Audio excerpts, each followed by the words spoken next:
The gray room crawled along the wall and charged into the room. The agonizing weight threw itself in as well. "What?" Nick heard a shocked shout from inside the room.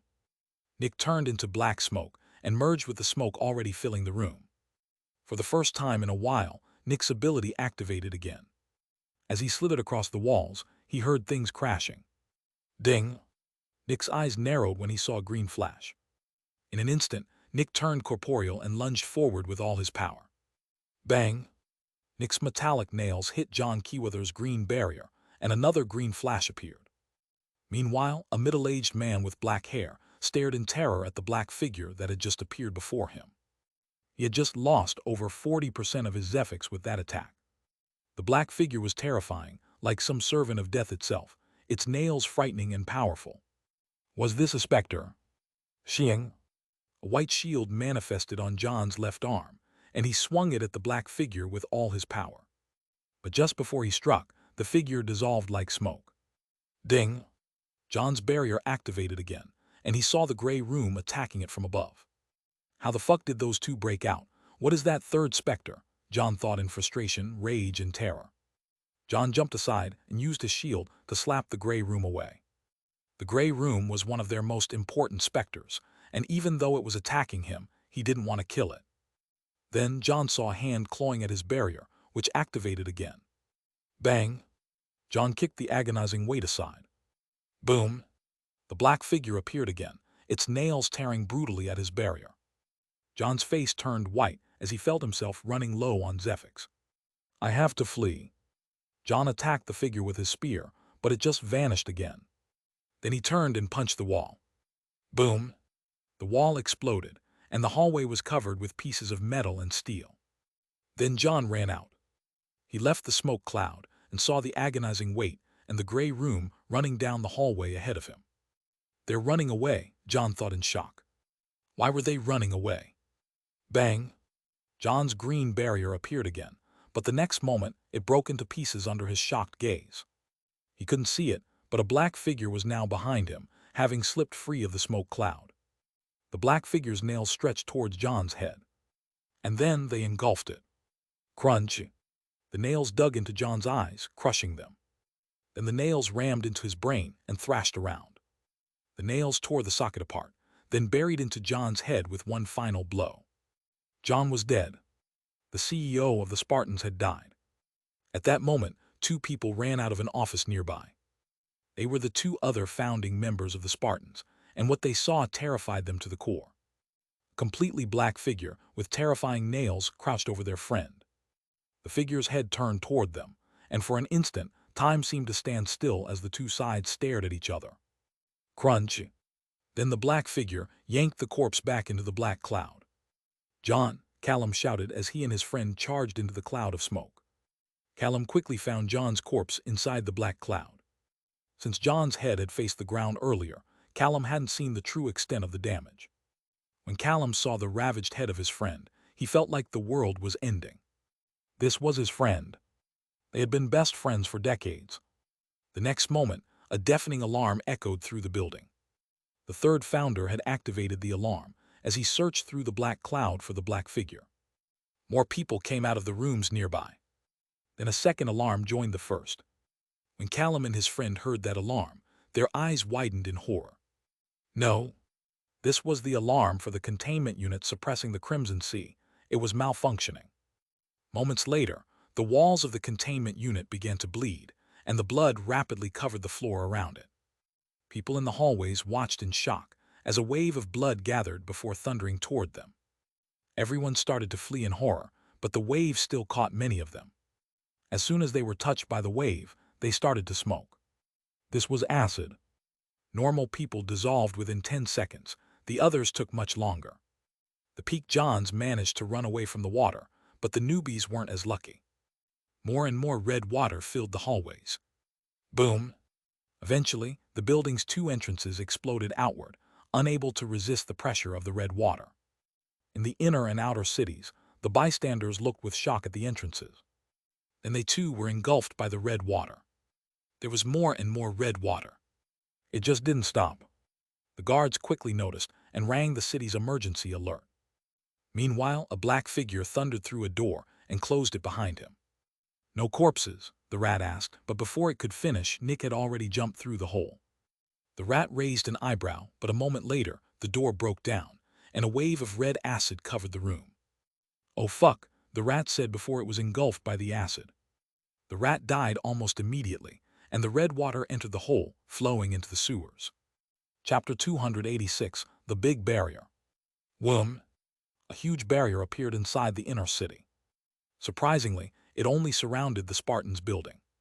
The barrier was created by an expert working for the city guards. The expert held a huge machine in his hands, pointing it at the Crimson Sea. The machine resonated with the city's megastructure, and the barrier extended to its walls, completely isolating the Crimson Sea. Naturally, Crimson Fungus City had ways to deal with force specters, and this barrier was one of them. Bang! The Crimson Sea hit the barrier and was stopped. "Help!" one of the newbies from the Spartans shouted as she hammered on the barrier. By now, much of her skin had turned red, and in places there was no skin left at all. The Crimson Sea was completely devouring her. More guards appeared behind the huge barrier. The reactions of the guards were mixed. Some got excited that a competitor was getting fucked, others just felt sad and terrible. When they looked around, they could see that the Crimson Sea had already extended over 100 meters into the inner city. Quite a few houses had been engulfed, and the citizens inside were already dead. 3 more newbies came out from the Crimson Sea and started to bang on the barrier. "Follow protocol," one of the experts shouted to the guards. The guards took deep breaths. 3 of them jumped up and landed on the slanted barrier. Then they took out long rifles and pointed them at the barrier. Surprisingly, the barrier allowed the rifles to enter. The newbies realized what was about to happen, and their terror intensified. Bang, bang, bang. 2 of the newbies exploded in a shower of blood, leaving 2 more. The others braced for death, but the guards didn't shoot. Bang! One of the guards shot the building, leaving a huge hole in the wall about 10 meters up. "Jump in there if you want to live," one of the guards shouted. The newbies didn't hesitate and started climbing. These 2 newbies were left alive because their barriers were still active. They hadn't been touched by the Specter. When a breach occurred, it was protocol to kill every person who came into direct contact with any Specter. The 2 newbies climbed into the hole and were no longer inside the Crimson Sea. Yet the Crimson Sea continued expanding and rising. The guards looked with narrowed eyes at the growing Specter. Naturally, the Crimson Sea wasn't endless. It had a finite size and couldn't grow forever. The water kept increasing because of its food. If one wanted, one could categorize Specters into 2 kinds. Specters whose growth was limited by time, and Specters whose growth was limited by food. The Dreamer was a Specter whose growth was limited by time. This meant it could only eat so much food in a given time frame and couldn't suddenly explode in power. In contrast, the Dung Heap was a Specter whose growth was limited by food. If 10,000 tons of fresh food were dumped onto the Dung Heap, it might immediately advance to becoming an adult, and that growth wouldn't stop anytime soon. If a planet's worth of food were dumped on the Dung Heap, it might ascend to becoming an eternal very quickly. The Crimson Sea was one of these kinds of Specters. When it had broken out of its containment unit, it had consumed several clerks, cleaning people, guards, and even Zephyx Extractors. Unfortunately, it grew more powerful with every kill. A few Zephyx Extractors were still trapped inside the building, surrounded by the Crimson Sea. The normal people were already all dead. If a newbie were still inside the building, they would have already run out of Zephyx. After killing the normal people, the Crimson Sea advanced to peak adolescent, growing in power and size. The acid grew stronger, and even the few Johns still inside felt their barriers weakening rapidly. Splash! A John jumped out of the Crimson Sea, but he hit the huge barrier. Bang! His head vanished as one of the guards killed him.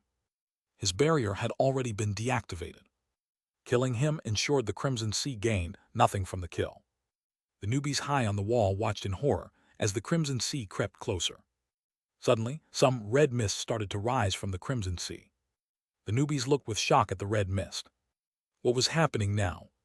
The guards on the outside narrowed their eyes. They knew what this meant. The red mist entered the hole where the 2 newbies hid. "My Zephyx is falling," one of them shouted. "Mine too," the other one shouted. Boom! At that moment, a new hole appeared at a height of about 30 meters, and an instant later, two figures jumped out from it. They were the two remaining founders of the Spartans. Callum Sondier held an emblem toward the barrier covering the building, and a moment later, a hole appeared in it. Callum Sondier and his friend flew through the hole, and the barrier closed behind them. Naturally, both of them had once worked for the city and still carried some standard guard equipment. These emblems were used to get past such barriers. These barriers were meant to isolate dangerous specters and to keep them in place. While the specters were suppressed, extractors would go in to deal with them. Callum Sondier and his friend landed outside the barrier, but before they could sigh in relief, several guards appeared in front of them. Xiang. Then another person appeared in front of the guards and looked at Callum Sondier. "Congratulations," the governor said with an unamused voice before gesturing to the Crimson Sea, which was still releasing red mist. "You have another adult now." Chapter 287, Suppression. The Crimson Sea wasn't a sentient specter, so it hadn't kept its ability to produce acidic red mist a secret. And since the red mist hadn't been there from the beginning, the Crimson Sea hadn't had this ability before. Specters generally only gain new abilities when they advanced a level. The Crimson Sea had become an adult. "Sir, this isn't our fault," Callum Sondier shouted, helpless and frustrated. "Someone sabotaged us." "I don't care about that right now," the governor said solemnly. "I want to know the status inside the building." Callum took a deep breath. "The entire building is covered by the Crimson Sea," Callum explained. "We dug through the megastructure to get here. Everything below the hole is lost." "What about the containment units?" the governor asked. "Can the Crimson Sea corrode containment units?" Callum grimaced. That was all the governor needed to see. "I want Teresa and Stark to stay on standby near the other exit," the governor told one of the guards. "I don't want any surprises. They are to kill every specter they see. I don't care about the potential lost profits." "Sir," one of the guards shouted with a salute before jumping away to inform Teresa and Stark. Then the governor turned back to the Crimson Sea. "How many of your people died?" he asked Callum without looking at him. Callum looked at his friend, and the two of them conferred briefly. "We don't have the specific numbers, but it should be something like 15 to 20 level 1 extractors, 10 to 15 level 2 extractors, between 30 and 50 normal people." "And John Keyweather," Callum said with a heavy tone. The governor furrowed his brows. "John Keyweather died how?" "It was the saboteur," Callum said. "A human completely covered in black cloth. I saw them kill John with my own eyes." The governor kept looking at the building, thinking. By now, the two newbies had died in the red mist, and the Crimson Sea expanded a bit more. But then it stopped expanding. It had already killed everything inside the building. A huge crowd had gathered, including Spartans' employees who hadn't been on duty. They stared in horror as their workplace was submerged in red acid. If they had been on duty. The thought was terrifying. "Sir, the two majors are in place," a guard told the governor. The governor nodded. "Start the suppression," the governor ordered. The guards answered with a collective shout, and several experts gathered near the machine creating the barrier. On the other side of the megastructure, someone had created a barrier as well. Then all the guards pushed forward. As they advanced, the barrier shrunk. From a radius of 100 meters, it shrunk to 90 meters. Over the next minutes, the barrier shrank to a radius of 30 meters. Surprisingly, the steel submerged in the Crimson Sea showed no rust or damage. In fact, it looked like it had been cleaned. Naturally, as a specter, the Crimson Sea's acid wasn't like traditional acid. When the barrier reached its current size, its shrinking slowed. There was no more air left inside the building and the barrier. Everything was covered by the Crimson Sea. "Start extermination," the governor commanded. The guards answered and took out several big contraptions that looked like gigantic machine guns. A moment later, they pushed the heads of the contraptions through the barrier, and the heads began to spin. "Ready, ready, ready." The governor noted that everyone was ready. "Fire, bang." Blue lightning exploded from each contraption, destroying several meters of water. An instant later, the barrier shrunk by about a meter. The guards using the contraptions let go and stepped back. The contraptions ran on the guards' own Zephyx. Other guards approached the contraptions and pushed them into the barrier again. "Ready, ready, ready, fire, bang." More water was destroyed, and the barrier shrunk even more. After a couple of minutes, the barrier tightly encased the building against the megastructure's wall. The Crimson Sea was now contained within the Spartans' building. "Is there access to the sewers inside the building?" the governor asked without looking away from it. "No, sir," Callum answered. The governor nodded. "That means things aren't as bad as they initially seemed." The governor turned to one of his guards. "Have there been sightings of specters on the other side?" "I will check, sir," the guard said before he ran towards the outer city. The governor turned to the guards near the barrier. "Secure it and expand it. I don't want any holes appearing outside the barrier." Several guards left to do just that. For the next couple of minutes, little happened as everyone prepared for the push into the building. The barrier couldn't extend through solid matter, so it had to be manipulated and reshaped by hand. "Julius." The governor turned to his right and saw an older man looking at the device creating the barrier. "Yes, George?" the governor asked. It was George Meander Aka, Ghosty. Apparently, he'd come as well, even though he didn't work for the city guards. "The Zephyx consumption of the barrier has increased," Ghosty said. "That's to be expected," the governor answered. "The barrier is smaller and the Crimson Sea's power is more concentrated." "I know," Ghosty said, brows furrowed. "I accounted for that. I mean the consumption has increased suspiciously much, even after considering all of it." The governor looked at the red entrance of the building. "Maybe a Specter is attacking the barrier from within the Crimson Sea." "Maybe," Ghosty answered. "Or the Crimson Sea advanced to being an early adult." Chapter 288, The Red Mist. "Maybe there was a level 2 extractor that managed to survive until now," the governor said. "Could be," Ghosty said. A minute of silence passed before another guard told the governor that everyone was ready. A second guard reported that the other side hadn't encountered any Specters yet. "That means the Crimson Sea probably hasn't eaten through the containment units yet," the governor said before turning to his guards. "Start." 9 guards stood close together at the entrance of the building. One of them was holding a smaller version of the big machine creating the barrier. 4 others were holding small plates connected to the machine. The remaining 4 pushed the contraptions that released the blue lightning through the barrier. Boom! The blue lightning exploded, clearing several meters of water.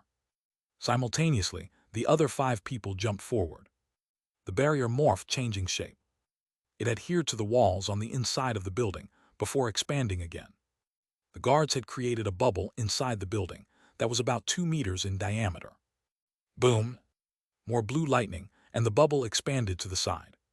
The protocol was to cover the walls of the building and the barrier first before pushing into the middle of the rooms. A couple minutes later, the entire inside of the building's entrance was free of water and covered by a thin film of the barrier. Occasionally, the guards looked at the bright red wall in front of them. Half of the hallway was clean and bright. The other half had been devoured by a domain of red. Sadly, the guards didn't have the time to admire the endless red in front of them. The governor looked at the entrance. Things were under control. "Sir," an expert said, arriving beside the governor. "The other side reports an unanticipated increase in Zephyx expenditure." The governor furrowed his brows.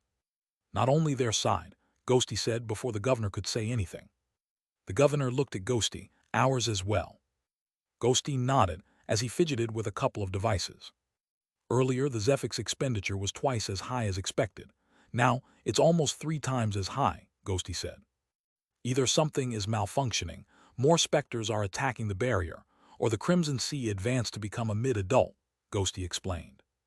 The governor became a bit worried. "I presume we can still deal with the expenditure." "Absolutely," Ghosty said before the relevant guard could report. "It needs to be about 10 times higher to become an issue." The governor nodded. "Then, things are still under control. The Crimson Sea should become weaker the more we advance." By now, the guards had cleared the entire entrance and were reaching the first hallways. The same was true for the other side as well. "It increased again," Ghosty suddenly said, his voice no longer as calm. "Again?" the governor asked with worry. Ghosty nodded. "It's now nearly 4 times as high as expected. You should call more." The governor looked at Ghosty, who just raised his eyebrows in shock. "It increased again," Ghosty said. Now there was definite worry in his voice. The governor turned to his personal guards. "Emergency alert, gather all available experts. Get Arya here," he shouted. It increased again, Ghosty shouted. Then he charged to the entrance and grabbed the big contraption. With a powerful specialist controlling the contraption now, the resistance of the barrier increased tremendously. Teresa or Stark have to support the barrier on their side, the governor shouted. Several guards immediately ran towards the outer city to inform them. The next moment, the governor looked at the building with narrowed eyes. Shing. Suddenly, the governor vanished. Bang!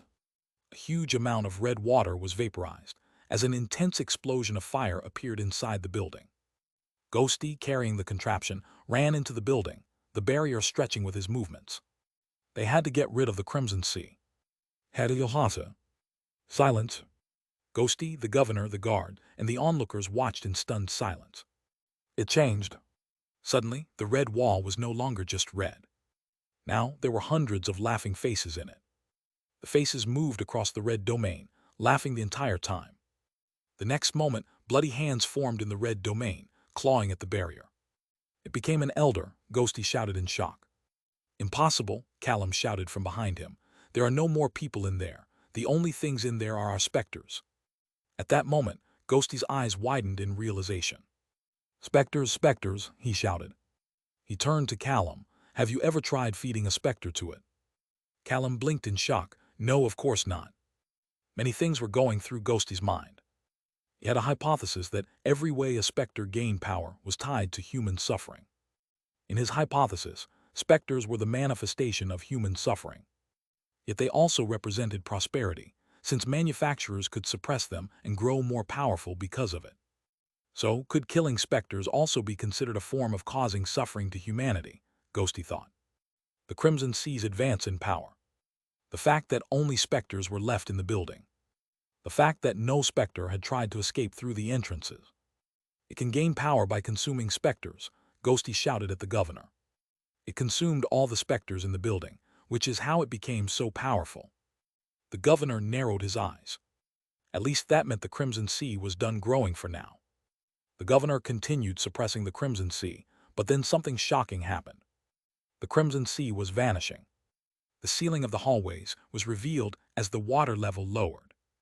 During this entire time, the faces just kept laughing. When the governor saw that, he felt like his heart had stopped. No. The water level quickly sunk to the bottom, and the water receded further into the building. The governor ran after the water and followed it. And when he entered a room on the lowest part of the building, he saw something terrifying. A hole. A huge hole. The Crimson Sea had entered the sewers. Meanwhile, on the border between the outer city and the Dregs, someone dressed in a Zephyx Extractor uniform stared in shock at the Dregs. It was Nick, who had already changed his appearance. What is that? Nick thought. Nick watched in shock as red mist rose from the rusty grates on the floor. All the people in the Dregs watched with concern as their surroundings filled with red mist. From a high building, Nick was watching, as the Dregs turned into a sea of red mist. Chapter 289, Terror. On top of one of the big buildings, Nick watched the Dregs slowly fill with red mist. What is this? Nick said to himself in shock. The people of the Dregs stared at the red mist in confusion and concern. They had never seen anything like this before. Was this some kind of new thing the city was doing? It burns, a 6-year-old child shouted as it scratched its arm. When the child scratched, a red paste appeared on its arm. Everyone looked over at the child, and its bones sticking out from beneath the red paste that had once been its blood, skin, and muscles. The next moment, everyone else felt a burning sensation spreading across their bodies. Then it started. People's hair thinned, and strands began falling out. Nails were getting discolored. Clothing was turning black and becoming thinner. Shoes were starting to smoke. Skin was turning red. Eyes were turning red. The screaming began. Panic. Terror. Thousands ran in horror, trying to escape the red mist. Some of them were climbing up buildings. Some of them entered buildings. Some of them hid behind other people. Some were jumping into piles of rubble. Many were running towards the inner city. Many more were running towards the city's exit. Wailing filled the city. One man, running in a panic, collided with a malnourished boy. Splash! The boy's body split into clumps of flesh, covering the man, who stopped running in shock and horror. Mommy, it hurts, help me. Children were screaming as their mothers covered them with their bodies. One of the mothers hugged her daughter tightly. "It's going to be." She looked at her crying daughter but couldn't continue speaking. Her daughter's cheeks had holes in them, and her mother could see her daughter's molars through the holes. "Mommy, I'm sorry, it hurts," the daughter cried. The mother watched in horror as her daughter's fingers separated from her hands. The skin on her face was vanishing. Her eyes were filling with blood. "Mommy," the daughter cried before her jaw fell from her skull. Her cries became incomprehensible. The mother hugged her daughter tighter, but she felt almost no resistance. Her daughter was turning into a viscous red liquid of blood, meat, skin, and bones. In the end, the mother could only embrace a bloody outline where her daughter had been. She only looked down in disbelief. Her own skin was turning red, and she started to bleed all over her body. Her vision blurred as the indescribable burning reached deeper into her being. At least the family wasn't separated for long. The streets were covered in a viscous red film, which was slowly dripping into the sewers. The middle of the dregs had become silent. The buildings and streets had been stained in red, complementing the spots of rust. Meanwhile, things were very different at the edge of the dregs. Crimson Fungus City was surrounded by extremely tall walls, and a great number of people were trying to scale them. Luckily, the sewers formed a lake beneath the city, which meant the edge of the city was its shore. The very edge didn't have metallic grates and plates as flooring but actual stone and dirt. A couple of meters near the walls was free of the red mist, and all the people who had fled found shelter there. Boom!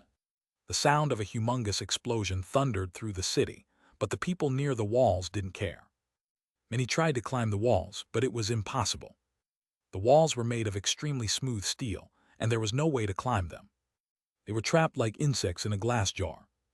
Others tried to break through the doors into the walls, but there was no way to force them open. Nearly 1,000 people were banging on the city walls. All of them were begging, pleading, and shouting. Some lucky ones were uninjured. Many of them were in various states of decay. Some were missing limbs. Some didn't have any skin on their face anymore. Some were trying to keep their organs in their torso. People were climbing over each other. Children and weak people got trampled to death. On top of the walls, the guards were nearly as nervous.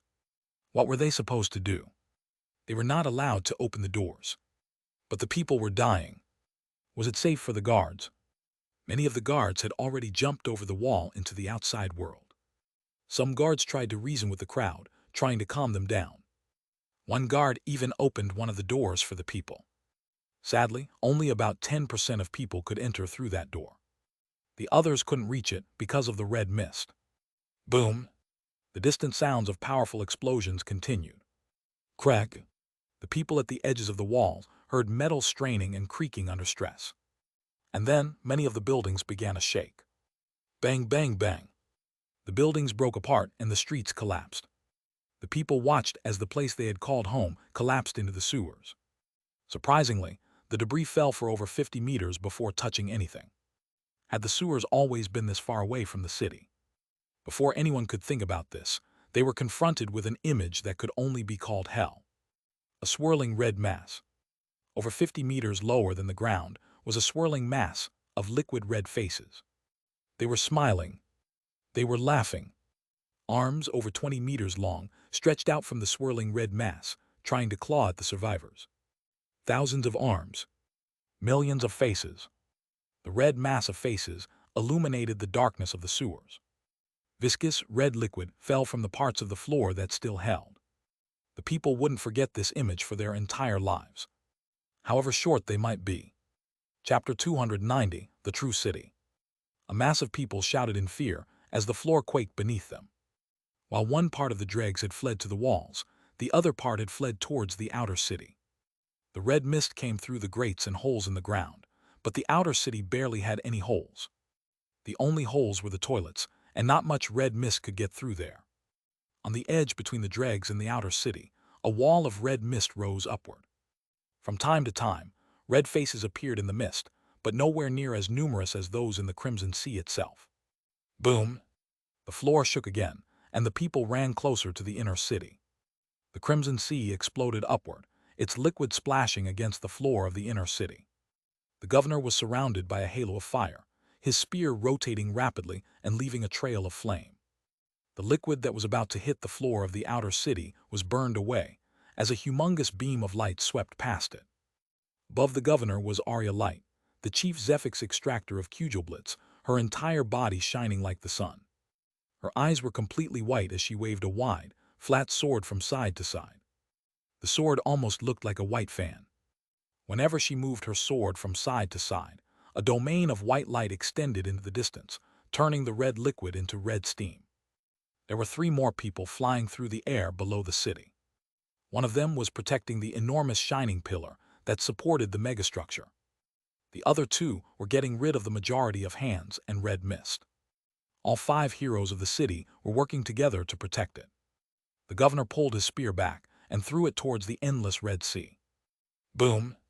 Another explosion occurred, and the water exploded outward. Yet at the same time, the water around the location seemed to sink further. The governor was destroying the floor beneath the sewers. He still remembered when Crimson Fungus City had been established. Back then, he had only been a veteran. He just had found the ruins of an ancient civilization in a round crater. The buildings were made of chrome-like metal, and the technology was so advanced that Aegis could barely discern how it worked. For a long time, Aegis researched the ruins. Apparently, from what the governor had heard, there were more ruins below the visible ones. Shockingly, these ruins were completely different from the ruins on the surface. Different architecture, different materials, different technology, and there were even more ruins below these ruins. All the different layers of the ruins were separated by a massive wall, which made the ruins deeper down almost impossible to access. Eventually, Aegis established Crimson Fungus City. Aside from being a haven for humanity, Crimson Fungus City was also supposed to investigate the ruins. The surface ruins weren't very important, since these kinds of ruins were everywhere across the world. But the ruins below were of real importance, since those were rare. And the ones below those were even rarer. Yet the only way to access the deeper ruins was the secret elevator in the middle of the megastructure. That was until now. The governor used all his power to destroy the floor of the highest level of ruins. He couldn't give less of a shit about the secrets of past civilizations when his people were dying in the thousands. The Crimson Sea grew more powerful as the red liquid of former humans flowed down. Its arms extended more and more towards the sky. Because of that, the governor had decided to destroy the floor of the ruin. He had destroyed the floor in many places, and the Crimson Sea kept sinking further. The laughing faces seemed to mock him endlessly as he kept attacking. Each attack created humongous explosions and shook the entire foundation of the city. Luckily, the megastructure was on top of the biggest structure of the ruins. The materials of the ruins on the highest layer were so hard that they could only be damaged by powerful veterans. While such materials weren't unconventional, it was almost unheard of to have an entire city made out of them. Even more surprising was that the materials of the ruins below these were even harder. And most shocking of all was that these materials hadn't been produced with Zephyx. He just had no idea how such powerful materials could be created without the use of Zephyx. Luckily, this meant that the megastructure was extremely stable. Its foundation was even more robust than itself, and the foundation of this foundation was even harder. Crack! The people on the edge of the outer city ran towards the inner city as the floor and building began to creak and crack. As the governor destroyed more of the ruins, more of the foundations supporting the outer city went with them. The further away one was from the inner city, the shakier and riskier things got. Some minutes later, the true appearance of Crimson Fungus City was unveiled. Seen from a distance, the megastructure had the form of an elliptical pyramid. In a way, it looked like a spearhead. Below the megastructure was an amalgamation of dense, chrome-like materials that had been compressed into a round cylinder. This foundation was supporting the megastructure. More and more chrome-like buildings were unveiled, as the Crimson Sea sunk through enormous holes in the ruins. Parts of the outer city collapsed, falling into the ruins slowly being revealed. And amongst these parts was a huge building. Dark Dream. The metal under the building shook and cracked. And then it broke. The building started to fall. Chapter 291, Traitor. Arya. The brightly shining woman looked toward the person who had just shouted at her from one of the floor grates of the outer city. It was Wintor. When Tor was pointing at the shaking building, that was Dark Dream. Arya furrowed her brows. Dark Dream was a competitor. However, that thought only survived for a split second. If Dark Dream falls into the Red Sea, it will consume all the Specters inside it and become even stronger, Arya thought. Arya shot through the air and stopped below the building. Dark Dream was collapsing and falling right on her. Whoom! Arya stretched her hand upward, and a domain of light encased the building. Shockingly, the building stopped falling, and Arya calmly hovered below it. The governor looked over and saw what Arya was doing. Realizing the reason behind her action, the governor nodded. Arya nodded back and lifted the building further upward. Then she found a good spot and gently set the building atop another. Luckily, the building's foundation was extremely solid, and Dark Dream's building was made of durable steel. If these buildings were made of stone, this would never have worked. Taking a multi-story building made of heavy steel and casually lifting it into the air. This was the power of a hero. A moment later, she flew back to support the governor. Hadayahata. By now, the arms extended over 40 meters into the air, and even the powerful experts felt terror looking at them. While it was extremely difficult to kill and contain the Crimson Sea, its actual power hadn't been dangerous to even veterans at the beginning. After all, it had only been an adolescent. But now, every bloody hand made the experts fear for their lives, even from a distance. The Crimson Sea had already killed thousands of people, and it had grown massively. While normal people hid in the city, the guards watched what was happening below through the holes in the floor. From time to time, they saw people zip by and launch an attack at the endless Red Sea. It was almost like they were fighting against hell itself. Sometimes, people couldn't flee quickly enough, and they fell into the Red Sea together with the collapsing buildings. The fight continued. The governor had destroyed the majority of the first layers of ruins below the city by now, and the Crimson Sea was now around 80 meters away from the actual city. The arms could only stretch for about 40 meters. The collapse of the city had slowed down. Fortunately, the outer walls of the ruins were made of the same material as the ruins, which meant the Crimson Sea couldn't escape. The governor took a deep breath. They were regaining control over the city. He threw a glance at the megastructure. It was stable and still holding. The Crimson Sea wasn't damaging the foundation at all. However, everything was still filled with red mist. The governor and the other heroes didn't care about the mist since it couldn't injure them, but the same wasn't true for everyone else. It seemed like they had to learn to live with the red mist until they could find a permanent solution for the Crimson Sea. For Specters were extremely difficult to kill and suppress, and the Crimson Sea was no different. Even though the governor was many times stronger, that didn't help much. Dealing with Force Specters required special equipment and methods. Luckily, the city was still safe. Traitor! The governor looked back when he heard someone scream in absolute rage. Then he saw something he never expected. In front of a big hole stood Callum Sondur, the chief Zephyx Extractor of the Spartans. And many meters below him, in the process of falling, was his friend.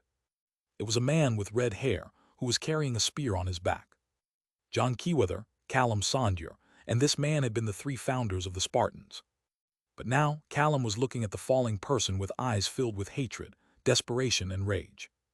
The person who had shouted was the one now falling toward the Crimson Sea. "This is all because of you," Callum shouted after the falling person with rage. The falling man raised his hands towards the distant Callum. The next moment, a bracelet on his arm began to shine, and his entire arm turned black. Eyes appeared in the blackness of his arm, all fixed on the distant Callum. And then, his arm suddenly expanded towards Callum with frightening speed. Callum's eyes widened in shock. He knew that the bracelet had scary powers, but he hadn't thought it could do that. About a year ago, the man with the red hair had found the bracelet in the inner city. It was a Specter, and it gave Extractors power in exchange for a service. Sometimes it wanted to consume Extractors. Other times it just wanted someone to suffer. The bracelet always told them what it wanted, and once satisfied, it bestowed a crazy amount of strength and Zephyx on the wearer. The latest task was to capture Dark Dream's chief Zephyx Extractor alive. The Spartans had believed the bracelet was a possession Specter, with no consciousness or battle strength of its own. But now, it had suddenly transformed into something that seemed very alive. Because of that, Callum couldn't react in time. The elongated black claw grabbed his head and pulled him down with the red-haired man. An instant later, the red-haired man was grabbed by the red hands coming out of the Crimson Sea. The eyes inside the black arm turned to look at the hand that had grabbed the man, and a moment later, the bracelet left his arm. The bracelet vanished, and a black figure with claws and wings appeared. At the same time, one of the hands also grabbed the falling Callum. Everything had happened in less than 2 seconds, and the governor was still watching in shock. What was this black figure? A specter. That was when he remembered what Callum had said earlier. Callum had said that a black figure had killed John Keyweather.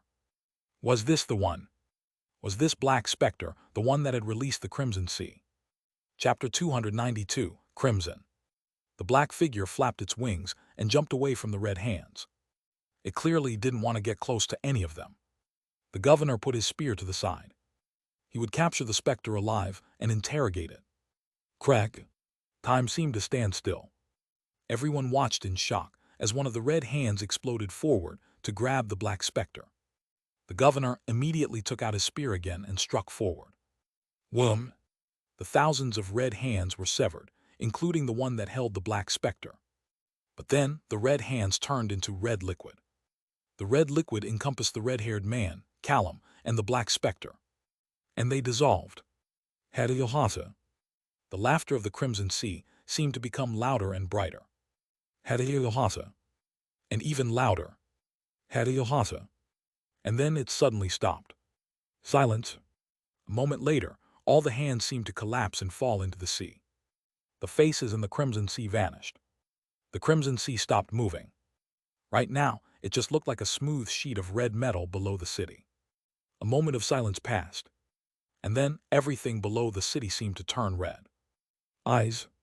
Millions of eyes opened on the surface of the Crimson Sea. In silence, the Crimson Sea was staring at Crimson Fungus City. The governor realized with horror what had happened. The Crimson Sea had advanced again. It was now a fanatic. Hahasa. Suddenly somebody laughed, but it was not the Crimson Sea. A man had suddenly jumped off the edge of the outer city. He was the one who was laughing. Hahasa. Hahasa. Hahasa. More and more people started to laugh as they jumped off the edges of the city, right towards the Crimson Sea. A mere moment later, over 200 people were falling towards the Crimson Sea.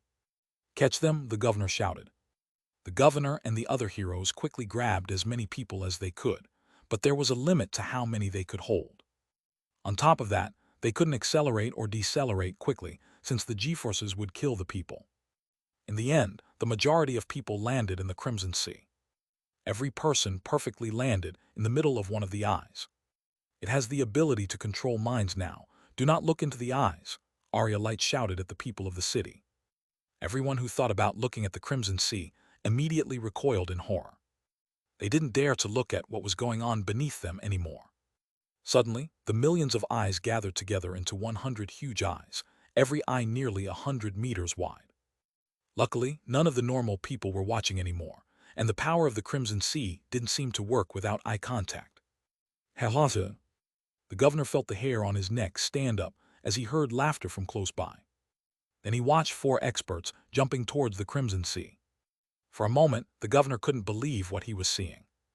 The Crimson Sea could even manipulate experts. Luckily, experts were not as fragile as normal people, and the governor could intercept the 4 of them easily. No one is allowed to look at the Red Sea. That includes all guards, the governor shouted solemnly. Everyone immediately turned away. Meanwhile, the heroes gathered beside the governor. All 5 of them were hovering between the city and the Crimson Sea. Luckily, as heroes, they were far more powerful than the Crimson Sea. After about 5 seconds of silence, the eyes gathered again. Now there were 5 eyes left, and the 5 eyes all focused on the 5 people hovering above them. Silence. For several seconds, the heroes and the Crimson Sea just looked at each other. Even though the heroes had met many specters in their lives, this one was definitely one of the scariest. The way the eyes were staring at them made them think that the Crimson Sea was sentient. Yet they were certain that it wasn't. This was all just instinct. They were the only beings the eyes could see, which was why it looked only at them. Luckily, they were far stronger than the Crimson Sea. Its ability had no effect on them. But then the 5 eyes gathered again.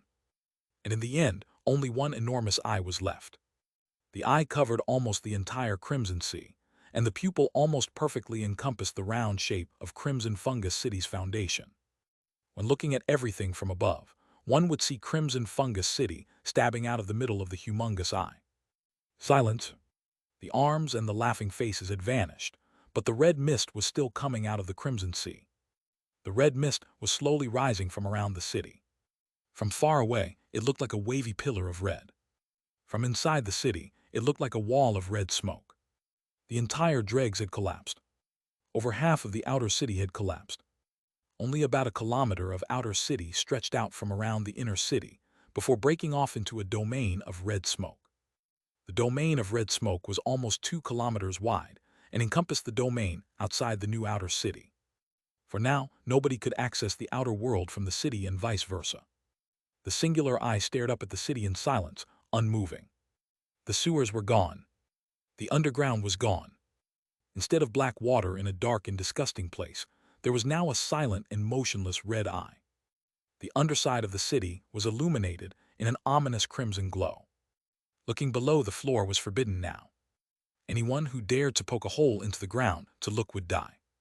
Even though the governor had saved many people from their jumps into the Crimson Sea, they would never return to their normal selves. They continued laughing. They didn't even stop to inhale. The laughing only stopped when they died of asphyxiation. Chapter 293, Red Wall. Silence. There was no wind. The air stood completely still, and the sun shone down from above. A red wall of waving mist stood ahead. Nick looked at the red wall from the roof of a building without saying anything. The dregs were gone.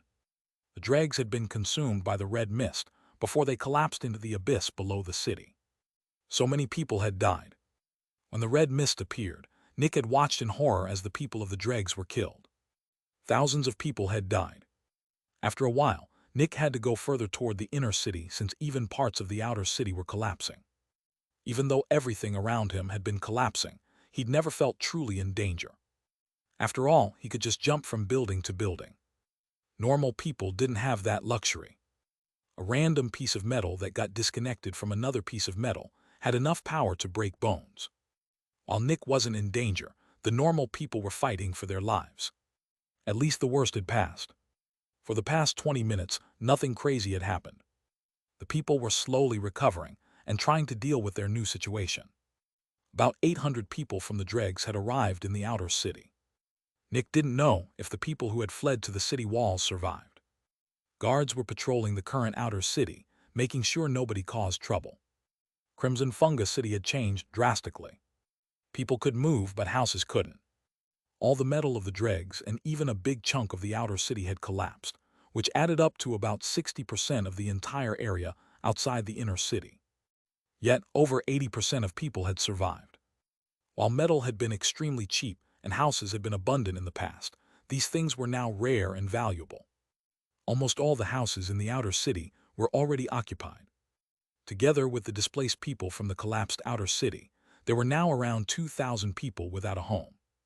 The people in the dregs had lived a brutal and cutthroat lifestyle, but they hadn't been homeless. Things were different now. Groups of refugees were scattered across the outer city now. Their future looked bleak. Nick had already seen Nurse Alice more than once today. The last 2 hours replayed in Nick's head. He had infiltrated the Spartans and had dealt them tremendous damage. Then he had freed an adolescent force Specter. Sure, it was difficult to capture a force Specter, but this one had just been an adolescent. As soon as the force Specter broke out of the building, tons of powerful guards would suppress it. What could an adolescent do against 50 veterans and over 10 experts? And sure enough, Nick hadn't seen anything major happen in over 20 minutes. He'd even had enough time to change his clothing and deliver the Shadow Shroud to Wintor in Dark Dream. After that, he had just come out to relax. And then all of this happened. At first, Nick hadn't even been sure this was truly the doing of the red Specter he'd let out. Only when he saw the hands and faces in the red abyss did he realize this was the Specter he'd released. But how? It was only an adolescent. At most, it would eat enough to become an adult, but that still wouldn't be enough to do any significant damage. After all, the city had experts, specialists, and even heroes. How had things turned out this way? How could releasing an adolescent cause so much damage when it was surrounded by the entire power of the city? Not even level 6 Specters could run rampant here. It was difficult for Nick to connect his actions to the current state of the city. If it was so hard to suppress the Crimson Sea, how did the Spartans even capture it? I just released a relatively harmless Specter to cover my retreat and cause a bit of chaos for the Spartans, Nick thought, looking at the red wall with a concerned expression. And now thousands of people died. I wanted to save the Dregs. But now I destroyed the Dregs.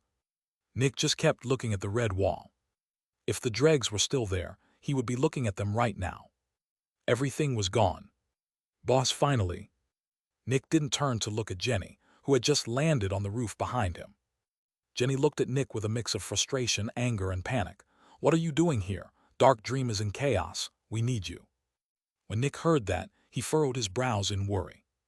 Dark Dream. Nick had just been responsible for thousands of innocent people dying. Why would he give a shit about work right now? When Jenny saw Nick's lack of reaction, she gritted her teeth. Nick, she shouted, using Nick's name for once. This is a bad time for everyone. We are all suffering. We all want to cry, but we have to deal with the urgent things first.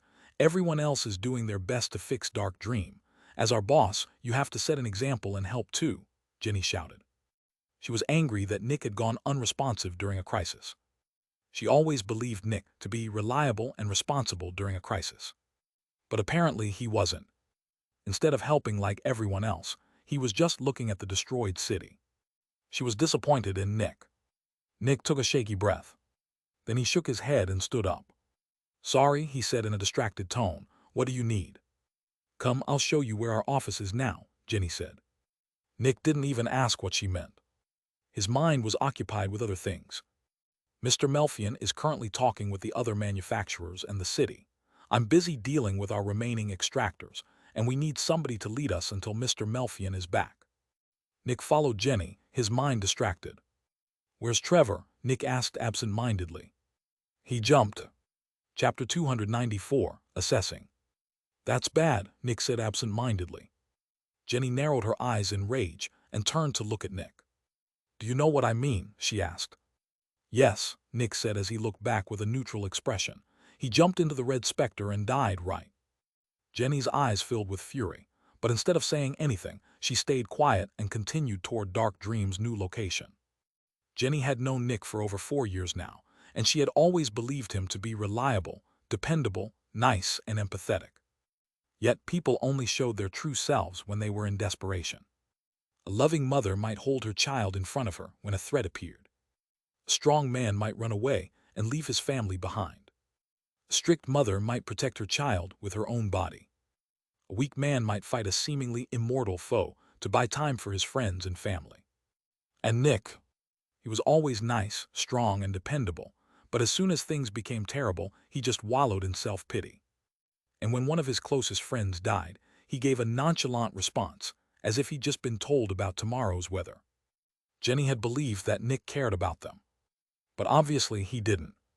She thought that Nick was different from all the other manufacturers. In her career, she'd heard a lot about other manufacturers, and she'd always despised how cold and apathetic they were. She had always been happy that Dark Dream was different. But now she only felt like a clown. Different? Of course not. Dark Dream was just like all the other manufacturers. They were only interested in profits. Maybe she should reconsider the offers from other manufacturers she had declined in the past. Nick silently followed Jenny for a bit. Eventually, the two of them arrived near the inner city. Dark Dream's building was sitting on top of 3 other buildings, and it was currently leaning against the megastructure. Luckily, containment units didn't break easily, and Arya had been careful when putting down the building. In front of the building was a group of people. There were 13 extractors and around 20 normal people. I gathered all the extractors, Jenny told Nick in a professional tone. There might be more that survived, but these are the only ones we could find. 13. There used to be 24 in Dark Dream. Nick absent-mindedly looked at the people. A lot of the people he was familiar with weren't there. For example, Jonathan and Cryon were missing. Yet Nick just didn't think about them. How were they any different from the thousands of other people he had just killed? What was the point of all of this? What about the Specters? Nick asked emotionlessly. I didn't see any breaches, but I didn't look closely, Jenny said politely.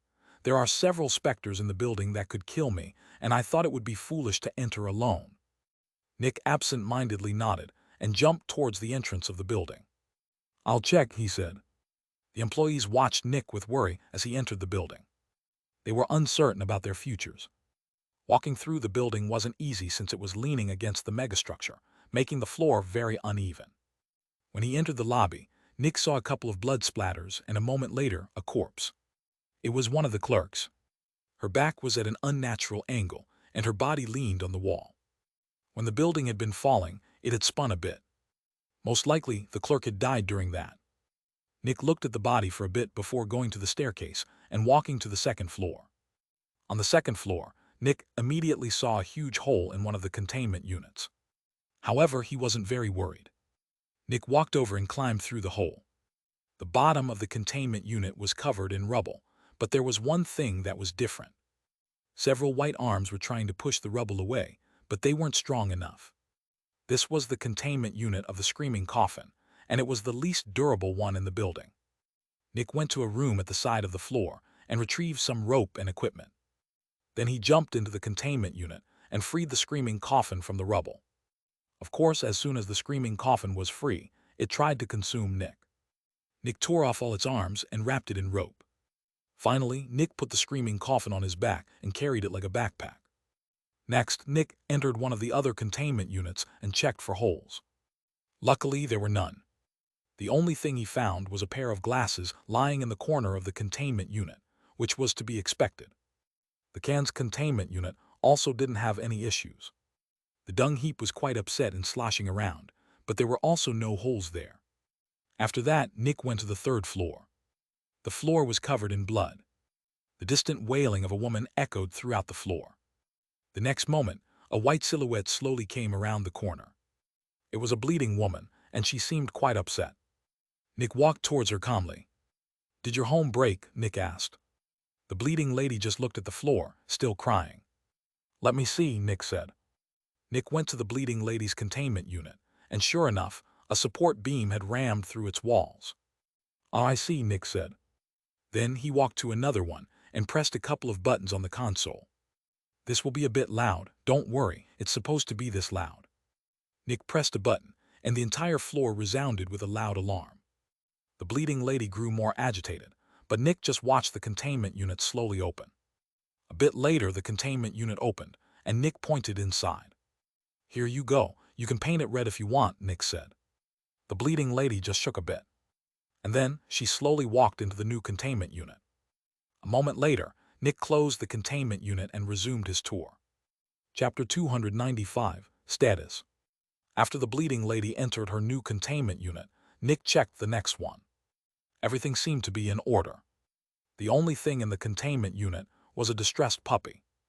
Nick petted it for a bit before leaving. Did your containment unit get damaged? Nick asked the money sink, who was leaning against a wall. No, she answered. What happened?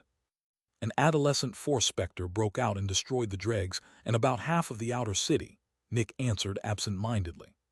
Am I in danger? The money sink asked.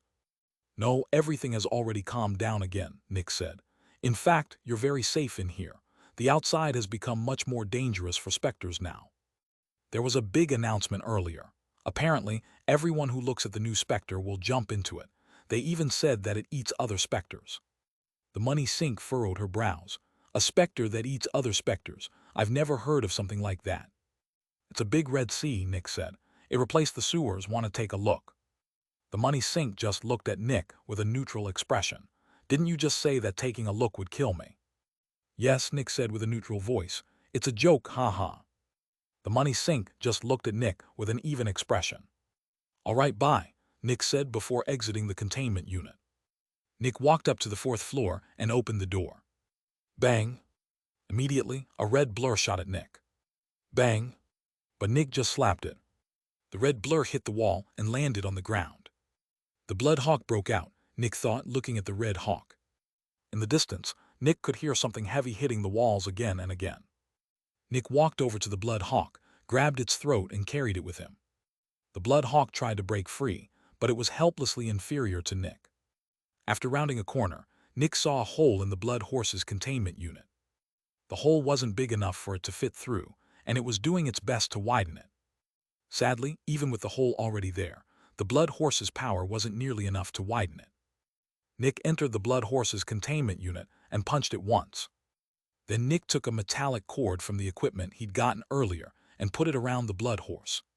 That was a Zephyx suppressor, and it would keep the Blood Horse's power suppressed for about 6 hours. Nick just wanted to make sure it didn't escape. After leaving the containment unit, Nick looked at the other ones on this floor. All of them were damaged. This floor had been reserved for the newbies, and the containment units here were all pretty cheap. Sadly, this meant that none of them survived. Nick had no choice but to carry the Blood Hawk with him to the 5th floor. Luckily, everything was fine on the 5th floor. Neither the lover nor the dreamer escaped. The containment units up here were also far more expensive. Nick opened one of them and threw the Blood Hawk into it. Then he opened the other free one and dumped the screaming coffin. Lastly, Nick went to the 6th floor. Just as expected, the fog didn't break out. The fog's containment unit was by far the most expensive and durable one. The Zephyx fueling the containment unit also wasn't an issue. After Nick had escaped from the Spartans, he had gotten rid of the 2.5 kg of Zephyx he had taken by simply adding them to the supply here. Lastly, Nick checked the 7th floor. Almost everything was destroyed, but that wasn't a big deal. At least all of the Specters were contained again. 3 Specters escaped, and one was stuck in a damaged containment unit. This could have been way worse. In silence, Nick looked at the destroyed 7th floor. With the urgent things dealt with, Nick had a quiet moment to himself. It felt like everything that had happened in the last hours was just a dream. Had these things truly happened? Had Nick really done all these terrible things? It just didn't feel real. It was like Nick was navigating a dream, some fantastical scenario he'd made up in his mind. Eventually, Nick turned around and walked down the stairs again. When he exited the building, all the employees looked at Nick with worry. Nick also saw 3 new people in the group. 3 guards. All veterans. Nick jumped down from the entrance and landed in front of them. The leading guard nodded. "Are you the Chief Zephyx Extractor of Dark Dream?" the guard asked. "Yes," Nick answered. "What is the status of the containment units?" the guard asked. 6 damaged containment units, Nick said. When the employees heard that, they felt a cold shudder run down their backs. They were very happy that Jenny hadn't told them to go in. But only 4 of them were occupied, Nick added. "What about the 4 Specters?" the guard asked. "We had a couple of spare containment units," Nick said nonchalantly. "I dumped 3 of them in stronger ones. Sadly, I don't have one for the last one, but that's not that big of an issue in the short term. It's a late hatchling physical Specter, and I put a Zephyx suppressor around it." The guard furrowed his brows. "Please show us," the guard said. Nick just gestured to the entrance. "Come with me then." Nick and the 3 guards jumped into the building, and Nick showed them all the floors. The guards checked the monitors and containment units, and sure enough, the only problematic one was the one with the Blood Horse. A bit later, Nick and the 3 guards gathered in front of the building again. "Thank you," the leading guard said with less severity in his voice. "We're going to send someone to repair one of the containment units on the 4th floor. Expect them within the next 5 hours. Until then, please keep an eye on the suppressed Specter." Nick nodded. Then the guards jumped away. Chapter 296, Busy. Nick absent-mindedly watched the guards leave. Then he looked back at the building, which was leaning against the megastructure. It was still difficult for him to accept that all of this had happened. "Boss." Nick looked back at his employees. "Right, I should probably give some orders," Nick thought. "Take the next day off," Nick said. "You can come back the day after tomorrow during the morning. I will tell you what to do then." Most of the people thanked Nick and quickly ran away. Almost all of them had loved ones, and they were worried about them. The only reason they'd even shown up was to make sure they still had a job and that the Specters hadn't escaped. Jenny threw a neutral glance at Nick before she also left. After some time, Nick was left alone. For a couple of minutes, Nick stood aimlessly in the middle of the street looking around. Eventually, he jumped to the entrance of Dark Dream's building again and sat down. The building was tilted by about 20 degrees, which made it a bit awkward sitting there, but Nick didn't care. He looked at the city from his elevated position. The city's atmosphere had changed so much. The feeling the old city gave people was one of hidden and distant danger. Now it gave a feeling of immediate threat. The main contributor was the red mist surrounding the city like a wall. Over half an hour had passed since the incident, and the people were slowly coming to terms with their new situation. Slowly, the shocked silence turned into heartbroken crying and aggressive shouting. The refugees cried in desperation, and the people already living there slowly began shouting in anger. They wouldn't share their houses with these dirty people. Of course, some people wanted to help, but they were the minority. As more minutes passed, one scuffle after the other broke out. People were blaming each other. When humans felt something unjust had happened to them, they quickly tried to find someone to blame. Sadly, nobody in the outer city knew what had happened yet. I know whom they can blame, Nick thought with self-ridicule. For a while, Nick just sat there.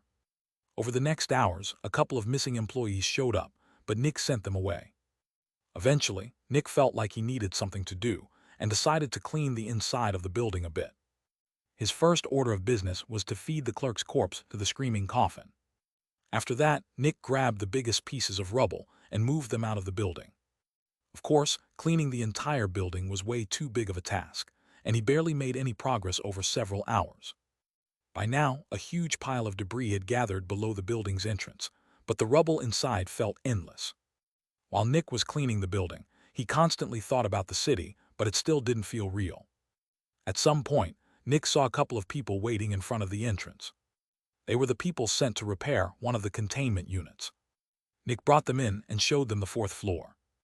After a while, the people decided to repair one of the unoccupied containment units. Over the next hours, the people managed to repair it, and Nick transported the blood horse into the repaired containment unit. With that, all the Specters were officially contained again. The repair people left, and Nick was left alone again. By now, it was already morning again.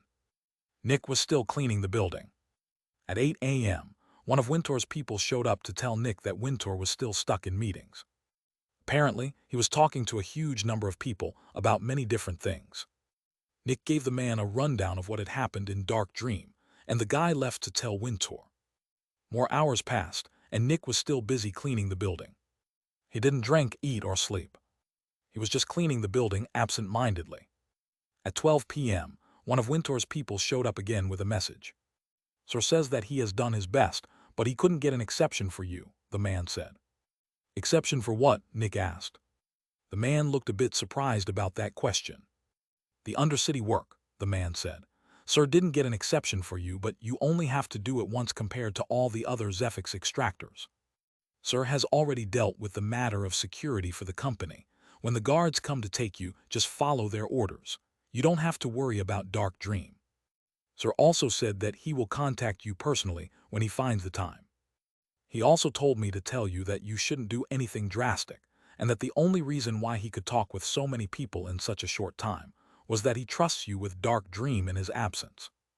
Nick's expression turned a bit uncomfortable. "Thanks," Nick said. The man nodded and left. He still didn't know what undercity work was, but it didn't seem that important to Nick right now. In fact, nothing seemed important.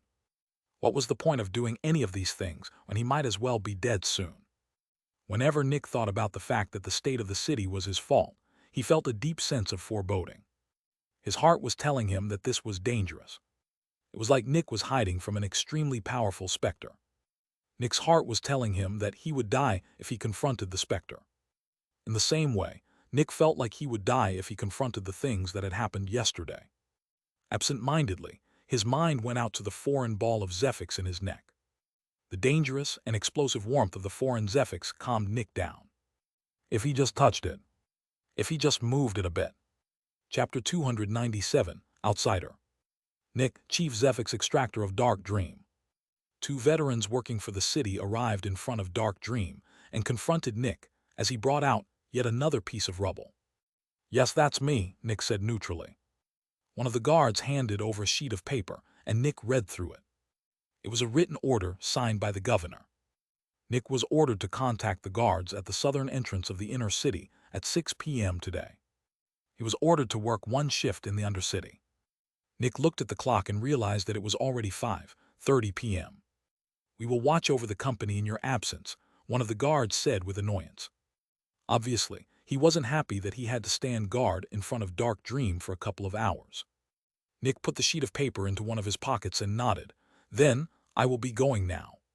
The two guards didn't say anything and went to the entrance of Dark Dream. Nick still didn't know what undercity work was supposed to be, but he didn't care much. He didn't wait and immediately went to the southern entrance of the inner city. As Nick traveled through the streets, he saw many people sitting outside. They were refugees, and they had lost everything. Nick also saw a ridiculous number of guards. He guessed the governor had probably ordered all the guards to work overtime during this crisis. Many people walked through the streets in groups, constantly throwing suspicious glances at those sitting there. Nick ignored them all as he traveled through the streets. Eventually, Nick arrived at the southern entrance of the inner city. When he arrived, he saw a group of 20 extractors waiting at the side. Most of them belonged to Ghosty's lab, but there were also many from anatomy. Surprisingly, every single one of them was a level 2 extractor. Nick ignored them for now and walked up to one of the guards. There were about 5 times as many guards near this entrance as normal, and they all looked at Nick warily. Nick even noticed that several guns were directly pointed at him, which was unusual. When the guard read through the sheet of paper, he started to frown. Then he snorted. "Lucky bastard," he commented before putting a stamp on the sheet of paper. Nick took the sheet of paper back, and the guard motioned for him to join the group of extractors at the side. Nick didn't answer and walked to the side, joining the other extractors. "Hey you." Nick met the eyes of one of the extractors from anatomy. He was a tall and wide man, filled with muscles. Behind him, the others were also glancing at Nick. "Yes," Nick asked neutrally. "You're wearing a neutral uniform," the man commented. "Who's your employer?" "Dark Dream," Nick said. The man furrowed his brows and looked at someone in the group of extractors. It was Kiara. Kiara just nodded. "Yes, he's our boss." That elicited a small chorus of O's from the group. This was the chief Zephyx Extractor of Dark Dream. Naturally, almost all of them had heard of Nick. Not because of his power, but because of the lack of it. A chief Zephyx Extractor who was also a John was so strange that basically everyone talked about it. "Good, you can stay," the big man said. Nick was not sure what this was about. The city was in charge of everything, and Nick was quite sure this guy had no say in any of it. Nick didn't say anything and walked over to Kiara. "Boss," Kiara said in greeting, "I'm sorry that I couldn't show up yesterday. I had things to do." Nick just nodded. "I understand." Silence. Some minutes later, another extractor showed up, and the big guy confronted them. Just like Nick, this extractor wore a neutral uniform. "Who's your employer?" the big guy asked. "Dark Dream," the woman said. Nick raised an eyebrow. He didn't know this person. The big man looked back at Nick. "Is that true?" he asked. "I don't know her," Nick said. That made everyone look back at the woman with narrowed eyes. "I work in a different department," the woman shouted in anger at Nick. "I've also never seen you before, and yet I don't claim that you don't work for Dark Dream." The watching people narrowed their eyes even further at the woman, who grew more nervous. Then Kiara let out a short laugh. "You claim you work for Dark Dream, but you don't even recognize our chief Zephyx Extractor," she said. The woman's eyes widened in shock as she looked at Nick. The tall guy from anatomy glared at the woman. Eventually, she walked to the group, but everyone kept a big distance from her. It was almost like she had some kind of deadly and contagious disease. "What's this all about?" Nick asked Kiara. "Why are extractors claiming to work for us?" "They're from the Spartans," Kiara said with disgust. "After all their executives died, the Spartans split up. Everybody knows that the Spartans are the reason for the city's current state, which is why they try to hide their identities. They wear normal uniforms and claim to work for us." Nick looked at the isolated extractor while Kiara was talking. "She will most likely get into an accident later," Kiara said with apathy and disgust. Nick looked at the extractor for a bit more. Then he looked away. He didn't feel bad for her in any way. She was a member of the Spartans, and the Spartans had tried to kill Nick. The only reason she was still alive was that she wasn't working, while Nick was killing all of them in their building. "It's good that we have their chief Zephyx Extractor here," the big man commented to one of his friends with a laugh. "At least that guy's good for something now." Chapter 298, Incident. Usually, Nick wouldn't care about such a comment. Yet when he heard that comment, his insides tensed with rage and he narrowed his eyes. Naturally, it was expected that several people weren't happy with Nick's success. He was a John just like them. What made him so special that he got such a prestigious position as Chief Zephyx Extractor? Naturally, envy created resentment, and people wanted to voice that resentment. Nick understood all of this, which was why he usually didn't care. But things were different today. Nick had felt apprehensive and apathetic ever since the incident, and this burst of anger was the first real emotion he'd felt since. Kiara watched with surprise as Nick walked up to the big man. The big man's friends noticed Nick's approach and tapped the big guy on the shoulder, who turned to look at Nick with a raised eyebrow. Nick stopped in front of the big man and looked into his eyes. "What?" the big guy asked with annoyance. "What was that comment just now?" Nick asked with a threatening tone. The big man looked at Nick with surprise. Then an arrogant and provocative grin appeared on his face. "I said that you're at least good." Boom! Bang! A green barrier appeared before the big man's body shot toward the walls of the megastructure and hit them with an explosive sound. Everyone watched in shock as the man dropped to his knees beside the inner city wall. For just a moment, everything was silent. Then the man's friends turned to Nick aggressively. "What the fuck is?" But the guy that had just shouted stopped when he saw Nick. Nick's eyes were completely bloodshot, and his teeth ground together with a cracking sound. Everyone immediately had the same thought. This guy is insane. This was not the expression of a sane and normal person. This was the expression of someone who'd lost all their marbles. The pure anger Nick radiated made the onlookers apprehensive. Of course, the fact that his punch was so strong and fast that nobody even saw it played a part. Naturally, Nick was quite intimidating, someone who trained in hand-to-hand combat for years and killed more than 10 people with his bare hands. Instead of shouting at Nick, the guy's friends took a few apprehensive steps back while covertly reaching for their weapons. "What's going on over here?" Everyone turned to look at one of the guards. Then they noticed that several guns were now pointed at them. Nick glanced at the guards. His demeanor had already returned to normal. It was almost like he hadn't exploded in anger at all. "Nothing," Nick said. The guard frowned and looked at the big guy, who was walking back. The guy looked at Nick with narrowed eyes. "What's going on?" the guard asked the big guy. The guy didn't look away from Nick. "Nothing," he said. The guard narrowed his eyes. "You all have to work together today, and I don't want to see something like this happen again. The next time something like this happens, the aggressor gets their shift doubled." No one answered. A moment later, the guards turned and went back to their posts. After the guards left, 4 groups formed. One was Nick and Kiara. Another one was the big guy and his friends. The biggest group was the neutral people. And the last group was the lone extractor from the Spartans. Kiara looked at the big guy's group without fear, while Nick ignored them. The big guy kept glancing at Nick while talking quietly with his friends. Nick's anger had vanished, but it was replaced by fear and frustration. Nick knew his fate had just been in the big guy's hands.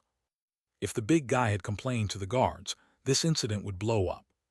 If this were just between 2 extractors, this wouldn't be a big deal, but this was between a Chief Zephyx Extractor and a normal extractor. Everything Nick did reflected on Dark Dream and impacted their relationship with other manufacturers.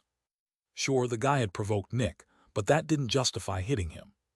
Obviously, Nick had lost control of his anger, and losing control was something teenagers and stupid people did.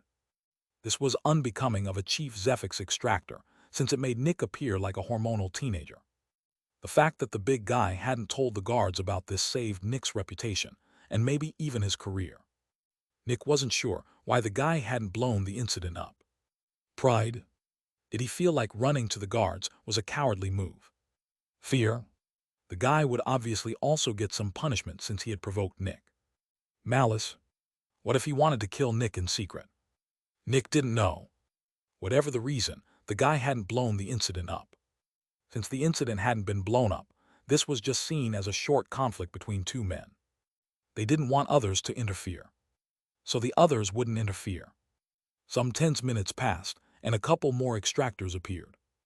In the end, there were 33 extractors. Eventually, a group of 3 people walked over to the group.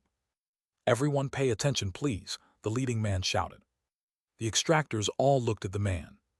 "In 5 minutes, we will send all of you down into the Undercity.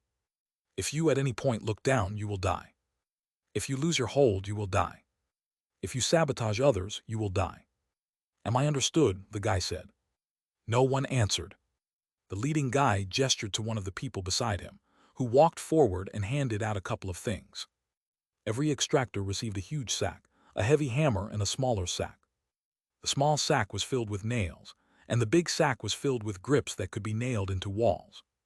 For the next 4 hours, your job is to nail these grips into the underside of the city. Chapter 299, Not as Valuable. Nick finally found out what Undercity work was. So it was putting grips onto the underside of the city. The more Nick thought about it, the more sense it made. They would need to expand the city again at some point, and they couldn't just attach a single layer of steel. That would be far too unstable. The floor of the outer city was made of 3 layers, and all 3 layers added together were about a meter thick. The upper layer was made of the big metal plates that the people walked on. The middle layer was made of big and robust steel beams. The lower layer was made of the same metal plates as the upper layer. Originally, the entire floor of the outer city was made of these layers, but the floor of the Dregs deteriorated over the years. Parts of the Dregs had only had a single layer of metal plates and grates. But that didn't matter anymore. The Dregs were destroyed. Another reason the city might want grips on its underside was so people could catch themselves if part of the floor broke. They didn't need to be able to climb back up to survive. They just needed to hang on for a while so that other people could save them. Lastly, the stability of the city had changed. The inner city wasn't any more or less stable than before, but the same wasn't true for the outer city. In the past, many supporting pillars kept the outer city stable. Sadly, over 80% of them had vanished, which was one of the main reasons why so much of the city had collapsed. Most of the outer city was hanging onto the support of the inner city, and due to the lever principle, the further one went from the inner city, the more dangerous it got. How much strain did a metal plate put on the city's support when it was an entire kilometer away from the closest support? This meant that the city needed to create diagonal supporting beams. Those were beams that connected to the bottom of the big pillar and the underside of the city, but further away from the central support. Bridges used these kinds of support beams often. The city was currently cut off from the outside world, and the first order of business was to reestablish the connection. To do that, the city needed to expand again. And to expand, the city needed more support. And that support needed to be constructed on the city's underside. And to start construction on the city's underside, people first needed to be able to traverse the underside. Aka the grips. Everyone looked at the sacks they had received. Most of them had already known what waited for them, but there were still some open questions. "Why are we being sent?" one of the extractors asked with a bit of fear. "Can't the normal people do this?" The older man looked at the extractor neutrally. "And how are the normal people supposed to survive the red mist?" The extractor's eyes widened. He had completely forgotten about that. Right, the entire underside was covered in the thick red mist. "And how are we supposed to survive that?" the same extractor asked in fear. "You have barriers," the man said calmly. "If you don't have one, you can borrow a standard one with a 2:1 conversion rate." "This is madness," the extractor shouted. "Our barriers won't hold for several hours. Why aren't the veterans or experts doing this?" An annoyed expression appeared on the older man's face. "Because it's too dangerous," the man said. "Silence." The faces of several extractors turned white. The older man gestured forward, and all the guards pointed their guns at the extractors. These were not just normal guns. Additionally, even though a level 2 extractor could probably block over 5 shots with their barriers, the sheer number of guns ensured that they would die. The physical strength necessary to survive and work down there can only be achieved by level 2 extractors, the older man said. However, it's not truly safe. If a plate collapses, even a level 3 extractor will fall to their death. The older man didn't say anything else, but his unspoken message was clear. The Level 2 Extractors were not worth as much as Level 3 Extractors. Someone had to do it, and the Johns had been chosen for this job. The Extractors obviously weren't happy, but the city didn't care. They had to work, or they would be executed. Several more questions were asked, but they mostly pertained to the undercity work. Eventually, all the questions had been answered, and the older man left after ordering his assistants to lead the Extractors to their workplace. The assistants led the Extractors through the entrance of the inner city. Naturally, the Extractors followed without complaint. The city was not messing around. After they entered the megastructure, they were led into hallways in the megastructure's walls. They followed the hallway for around 300 meters before they stopped in front of a big hole. In front of them was a hole that was around 5 meters wide. When Nick saw the hole, he felt his heart rate increase. The hole was in the middle of a bigger room, and Nick could see an ominous red glow coming out of it. It was almost like the hole led right into hell. Yet there was no red mist, strangely enough. In the room were 3 guards, all wearing the uniforms of veterans. The leading assistant told the Extractors to follow him before he jumped into the hole. He also assured everyone that they were not in danger yet. Nick took a deep breath, and together with a couple other Extractors, he jumped into the hole. Since the assistant had said that they were not in danger yet, Nick dared to look down. There was a metal plate about 5 meters below him, and everyone easily landed on it. Then Nick looked around. Chapter 300, The Underside. Nick had been below the city many times before, but he couldn't associate the sewers with what he was seeing now. The group of Extractors found themselves on a big platform directly attached to the megastructure's support. They were directly beside the humongous chrome-like structure that supported the entire city. The platform was made of metallic plates extending about 10 meters from the central support pillar, and it appeared to completely surround the pillar, making it several kilometers long. When Nick looked outward, he saw a red world, but it looked quite different from the one he saw at the city's edge. When one stood at the city's edge, the next visible thing that wasn't red mist was over a kilometer away. Because of that, the red mist looked like a red wall. But down here, one could look at the city's underside. Nick realized that the red mist wasn't actually as thick as it had seemed. The underside of the city was still visible at a distance of 10 meters, but barely. At least this meant Nick didn't need to work blind. The Extractors all looked at the red mist in silence. The mist was glowing crimson, and its luminescence changed from time to time. Sometimes it was brighter. Sometimes it was not as bright. "Look at the edge of the platform," the assistant said. Nick did just that. He noticed that the edge of the platform was about a meter higher than where he stood. A couple of plates had been put on the edge of the platform, creating a small wall. "We had to construct this divider because of the size of the Crimson Sea," the assistant said. "The edge of the Crimson Sea is around 2.5 kilometers away from here, and several people have already died because they saw the very edge of the Crimson Sea. And no, the red mist does not block the view of the Crimson Sea." Nick took a deep breath. Right, a tall person might be able to view the Crimson Sea from this location if there were no divider. "From now on, you can't be careless anymore," the assistant said with severity. "If you see even a tiny part of the Crimson Sea below you, you will die.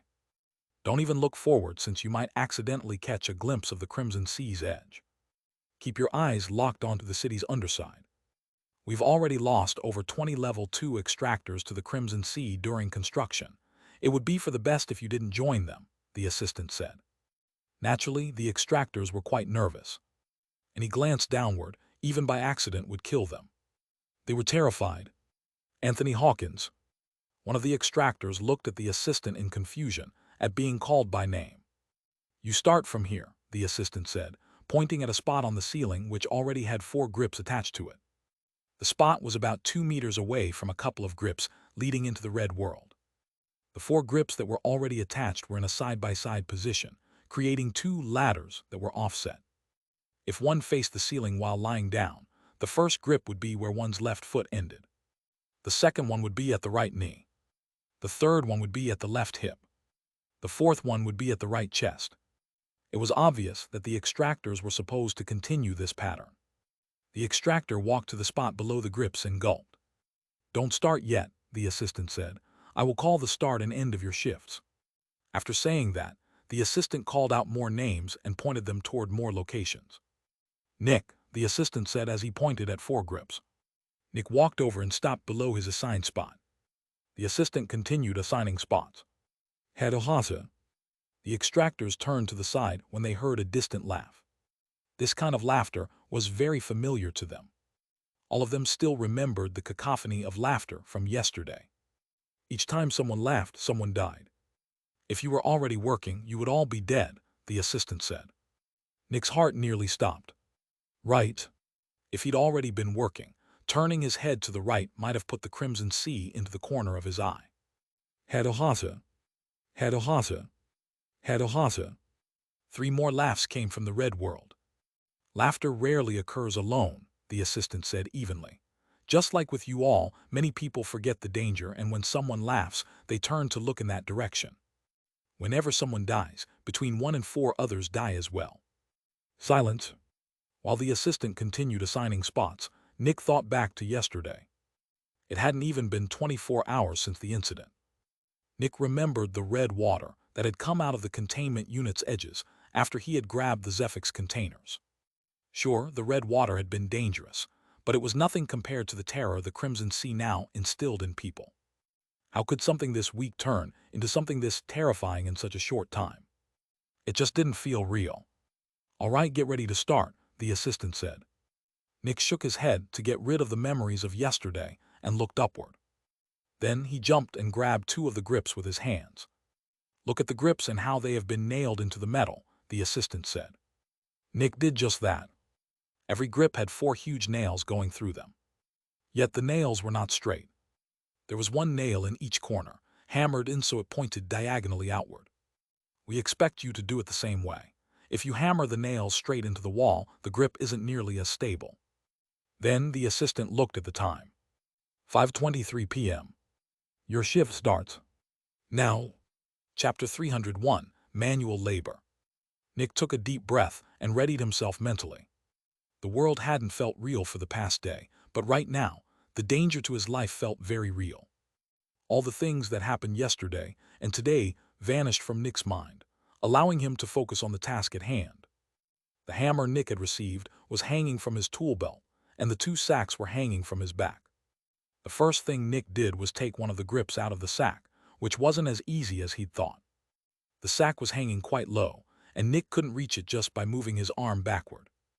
After a couple of seconds of fidgeting, Nick noticed the gap between the grips and the wall was wide enough for his ankle. Nick put both his feet through the gap and let go of the grips.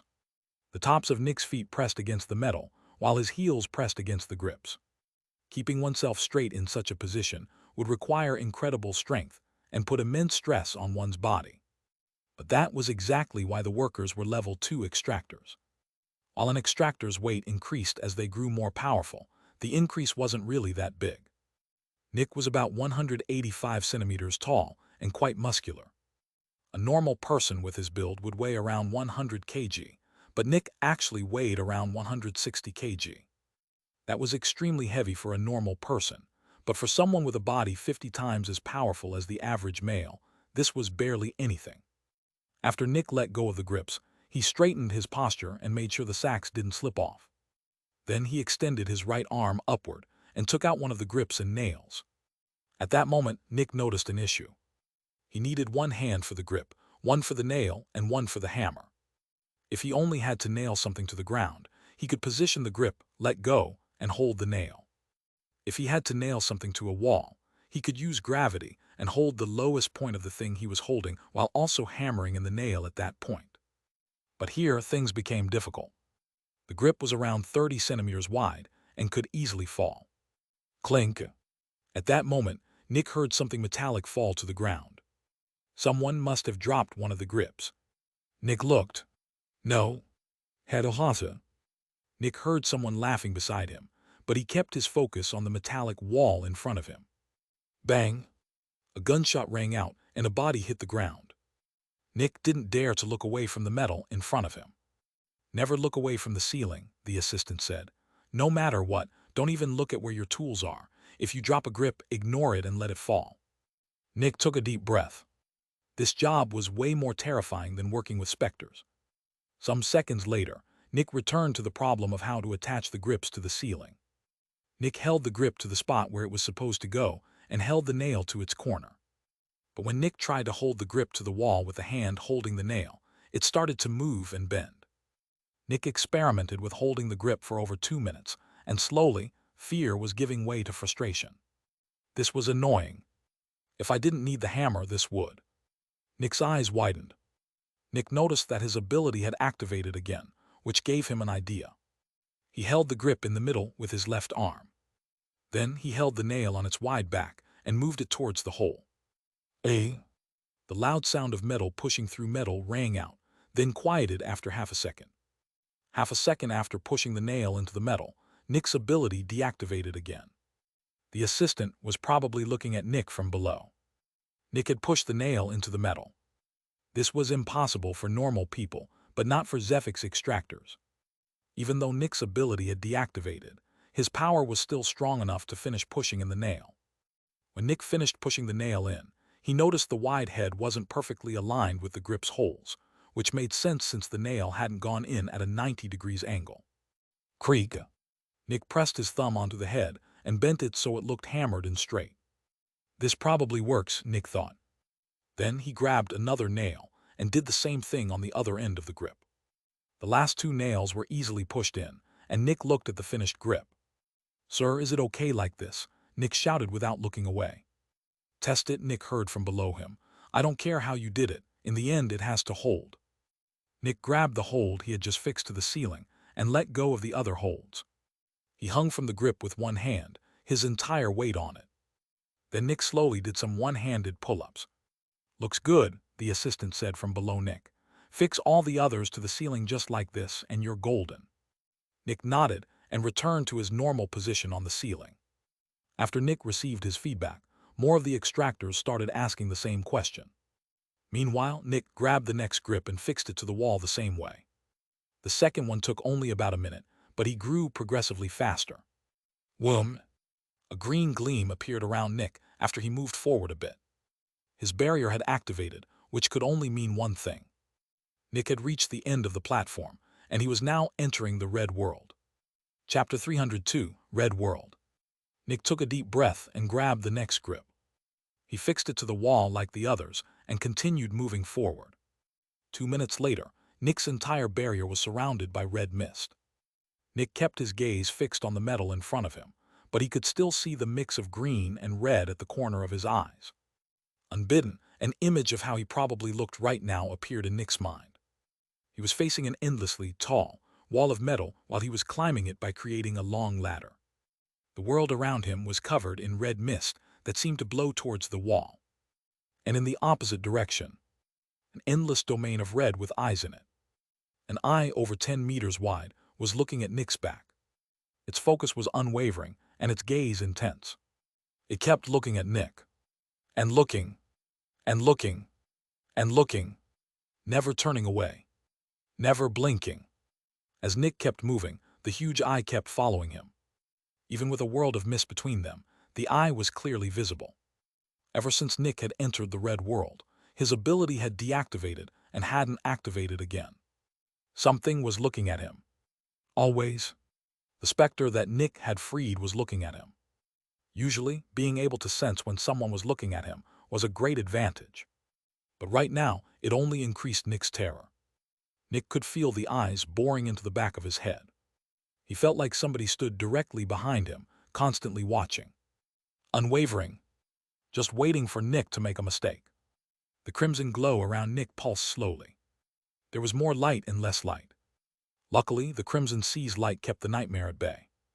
Nevertheless, the crimson glow's pulse made it seem like it was alive. Nick's breathing had already quickened, and sweat dripped down his body. Hadohasa. Nick almost turned to look to his side when he heard the laughter. Hadohasa. Nick didn't look away from the metal in front of him. Splash, splash. How many people had already died to the Crimson Sea? How much damage had Nick done to the city by freeing it? When his mind arrived at that thought, Nick immediately steered it away. He felt afraid. He felt afraid of thinking about yesterday. He couldn't face his actions. He just couldn't. Nick didn't move for a long while, as the red mist kept engulfing him.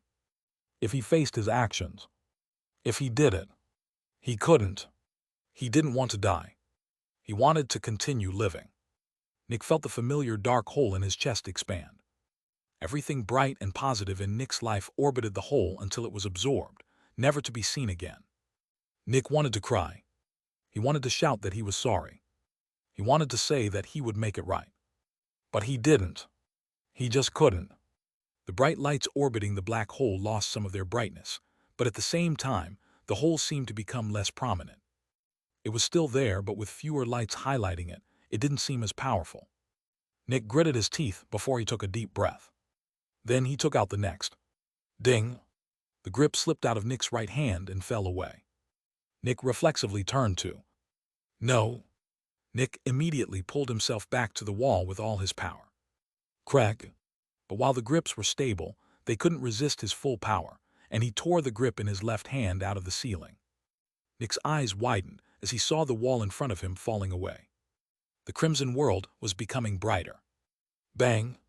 Nick's right leg shot through the hole of the grip it was on, working as an anchor. At this moment, Nick was essentially kneeling on the ceiling. He was facing the gigantic eye in the crimson world. With closed eyes, Nick had shut his eyes with all his strength. He could see a faint crimson glow through his eyelids, but that was it. Seconds passed. Then Nick took a deep breath. I'm still alive, he thought. Nick moved closer to the ceiling again, then slowly and carefully opened his eyes. He had never been so happy to have his vision filled by metal. After calming down for several seconds, Nick carefully looked at the damage. A couple of big tears were on the metal plate in front of Nick. This was where Nick had torn out the grip. He couldn't put another grip there. After some planning, Nick decided to create something he called a quick step. There was a bit less than a meter of distance between grips on the same side. Nick decided to avoid the damaged part by putting the grip at 75% of the usual distance, and then putting another one also at 75% of the usual distance. Naturally, the grips on the other side mirrored the distance. This way, the distance between grips would be smaller for a couple of steps, but would quickly return to normal past that point. He decided on this since he preferred more grips over fewer. After a bit of work, he was done fixing his mistake and took a deep breath. Then he continued fixing the grips to the ceiling. Some minutes later, Nick noticed that he had lost around 40% of his Zephyx. I can survive for around 50 minutes in total in here, Nick realized. His left arm touched the inside of the big sack of grips for a bit. I have 5 more. I can finish putting them onto the ceiling, then I have to go back. Nick continued putting the grips onto the wall. Hadahata. Nick's eyes widened. He wanted to look over, but he refused to turn his head. Instead, he only looked at the wall in front of him. For a while, he didn't move. That sounded like Kiara. Chapter 303, End of the Ladder. Nick didn't move for a while. That sounded like Kiara, but he wasn't sure it truly was her. The way the people laughed was unlike their usual laughter, making it sound alien. Because of that, Nick couldn't be sure it was Kiara. He just hoped that it was someone else. He wanted to shout and ask, but Nick didn't dare to. If he did, his voice would almost certainly cause people to look in his direction, which would kill them. Sadly, this meant that Nick had to continue with uncertainty. Some seconds later, Nick finished putting the last grip on the ceiling and started moving back to the central support of the inner city. He moved past the part where he had messed up and continued. Ding! Nick touched the wall of the central support and took a deep breath. Then he dropped down without looking. He landed on the platform, and only then did he dare to open his eyes. Nick looked around and saw a couple of people standing nearby. They looked exhausted, which meant that they were probably very low on Zephyx. Surprisingly, all of them were eating some kind of stark white bread, which Nick hadn't seen before. The next moment, Nick's eyes met the assistant's, and the assistant walked over. The assistant noticed the limp sack hanging from Nick. How many did you lose? He asked, referring to the handles. I dropped 2 handles and 4 nails, Nick said. The assistant's eyebrows rose in slight surprise. You put all the other ones onto the ceiling? He asked. Nick nodded. The assistant turned to look at the ladder Nick had created. He couldn't see its end through the red mist. You were in there for quite a while, the assistant said. You seem to have a good barrier. Nick nodded. His barrier had cost over 5 million credits. Only Blitz had the funds to give their John's barriers that were this good. The assistant looked at Nick's ladder again and scratched his chin. If you manage to put 2 more sacks of grips onto the wall, you may leave early. You are booked for 6 hours, but I am less interested in the number of hours you work for me than the result, the assistant explained. Nick nodded, sure. This was a common and effective trade good supervisors offered their employees. When a bad supervisor saw a hardworking employee who worked more than others, they gave them even more work. In the short term, the amount of work finished increased, but in the long term, the employee's motivation would be destroyed, and they'd eventually start doing the bare minimum. Meanwhile, a good supervisor gave bargains. If you do more than the average employee, you can leave early. This created an incentive to work even harder, and the employee felt like their hard work was seen and appreciated. Naturally, Nick wasn't opposed to that offer. The assistant shot Nick a short smile and handed him a piece of stark white bread. Eat this. It's sugar bread that has been treated with Zephyx. In around 30 minutes you should have fully recovered, the assistant explained. Nick took the bread and nodded before taking a bite out of it. Nick's taste buds were immediately assaulted with sugar. People who had grown up in the inner city might find this overpowering taste of sugar disgusting, but Nick loved it. While Nick was eating the bread, he turned to look at the ladder that Kiara had created. He couldn't see the end of it, and he didn't hear any hammering coming from there. Was she truly dead? What about the girl working there? I heard laughter coming from there earlier, Nick asked the assistant. She hasn't come back yet. Either she is dead or has a very good barrier, the assistant said. Kiara was one of Dark Dream's top earners since she had an adolescent all to her own. It was possible that she was still alive. She definitely had the funds to buy a barrier comparable to Nick's. Nick kept looking at the ladder as he kept eating the bread. Kiara could come back any moment now. As the minutes passed, Nick became more nervous. Can I look for her? Nick asked. The assistant's brows furrowed. Why? She's my employee, Nick said.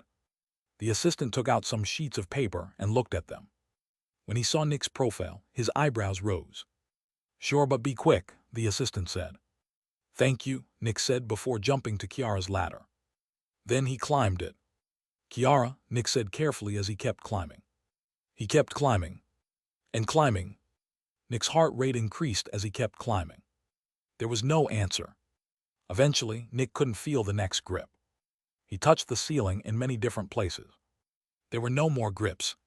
He was at the end of the ladder. Nick just looked at the metallic wall in front of him. He felt horrible. Another one was gone. Trevor, Kiara, Cryon, Jonathan. All because of the Crimson Sea. All because of Nick. As Nick thought about Kiara, he remembered the little girl they had saved a couple of years ago. Kiara had been taking care of the little girl. A couple seconds later, Nick moved back toward the center. He landed on the platform with a forlorn expression. I take it she jumped, the assistant asked. Nick sighed and nodded. Sorry for your loss, the assistant said neutrally. Nick didn't answer. After a bit, he grabbed one of the big sacks leaning against the central support and went back to his own ladder. Nick didn't feel comfortable just sitting around. He wanted to do something to distract himself. Nick quickly went past the place with the weird grips and reached the end of his ladder. Then he continued fixing grips to the ceiling in silence. A minute later, Nick's mind was occupied with working again. Chapter 304, Grips. Nick kept on working, trying not to think about the bad parts of his life. Whenever his mind wandered to the Spartans or his employees, Nick told himself he had to stay careful and not get distracted. If he got distracted, he might actually die. It took Nick about 25 minutes to empty the second sack of grips, and he turned around again. Do the others really have so many issues with the grips? Nick thought. The assistant is willing to let me leave early after just putting 3 sacks of grips onto the ceiling.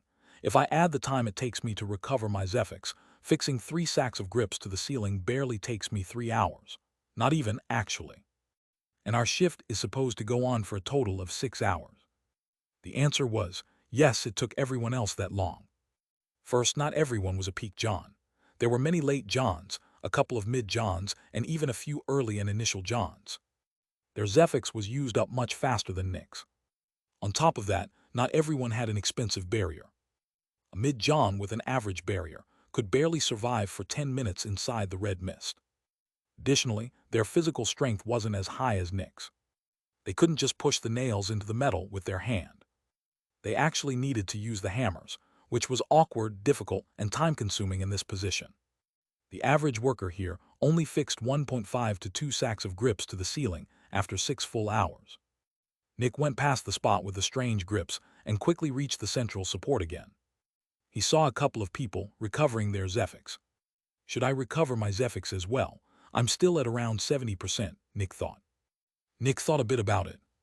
Then he grabbed one of the white breads, shoved it into his mouth, grabbed another sack of grips and returned to work. The bread would increase his Zephyx recovery while working. It should easily be enough. By now, Nick only needed 30 seconds to fix a grip to the ceiling. Nick went past the part with the strange grips and quickly reached the end of his ladder. Then he continued working. Ding! Nick stopped moving. Just now, he'd heard something hit metal at the bottom of his ladder. Nobody was supposed to be on his ladder while he was working here. Crack! Nick heard metal bending and tearing, and he furrowed his brows. Crack, crack, crack, crack. More and more metal was being torn out, and surprisingly, the sound became more distant. I don't like this, Nick thought with furrowed brows.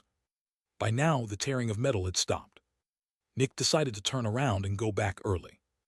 Nick changed his position so that he was now ascending towards the bottom of the ladder. He traveled for a couple of seconds, and then... nothing. Nick's arm was touching a hole in the ceiling. A grip was supposed to be there. Nick used his legs to balance and searched for the next one. Also gone. That was when Nick realized what had happened. Somebody is trying to kill me by trapping me here, Nick thought. The sounds from earlier were them tearing my grips out of the wall. I can't jump forward since the force of my jump would break the grips I am currently holding. If I shout for help, people might not arrive in time, and I would probably also end up killing several other extractors, which would put me in trouble.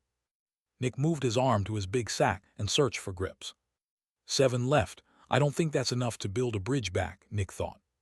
Additionally, the workers beside me haven't built as far as me, and the distance between ladders also increases since we are essentially traveling out from the middle of a circle. Did they get here by jumping from another ladder to this one near the beginning, where the ladders are closer together? Then, they probably moved forward and accidentally hit their hand on the space with the weird grips. That made them abort their plan and destroy my ladder there instead of coming closer since I might have heard them. Quite an ingenious plan, Nick thought. At that moment, the image of the tall man that Nick had punched shot through his mind. Is it him, Nick thought. Nick narrowed his eyes in anger. Sadly for you, I don't need the grips. The next moment, Nick turned into fog and shot forward. Since he could adhere to the ceiling, moving like this wasn't difficult. However, there was a reason Nick hadn't turned into fog here before now. Nick shot forward at full speed, and as soon as he came in contact with a grip again, he materialized. Nick's face had turned white, and he looked insanely exhausted. When Nick was in his fog form, his barrier didn't work, which meant that the red mist was injuring him. Additionally, Nick's defenses were insanely low in his fog form. He had barely been inside his fog form for 2 seconds, and he had already lost over 50% of his Zephyx. Naturally, as soon as he materialized again, his barrier reactivated. A moment later, Nick shoved his legs through the metal, giving him a very stable hold. Then he stood up and took out one of his spears. Nick's eyes were closed, but he could envision the area in front of him. Throwing a spear without vision wasn't anything new to Nick. An instant later, he threw his spear forward. Bang! Nick heard the sound of his spear hitting something hard in the distance. The next moment, a scream appeared before turning into laughter. The good thing was that no other laughter rang out. The people in this shift had already experienced several deaths, and they had learned not to look around. Then Nick went back to grab the grips and walked forward. Chapter 305, Who? Nick traveled forward a bit, and a couple of seconds later, he noticed another hole. One of the grips had been torn out of the ceiling again, but this one was different. The others had been torn out straight, leaving 4 long crevices near the edges that looked rather symmetrical. This one, on the other hand, was uneven. Nick touched more of the ceiling in front of him. Another grip was missing.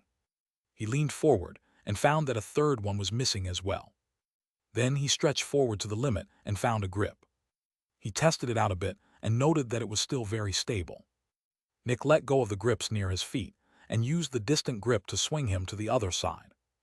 That explains things, Nick thought with a smirk. He could imagine what had happened. The perpetrator had been walking back to the center when Nick's spear hit them.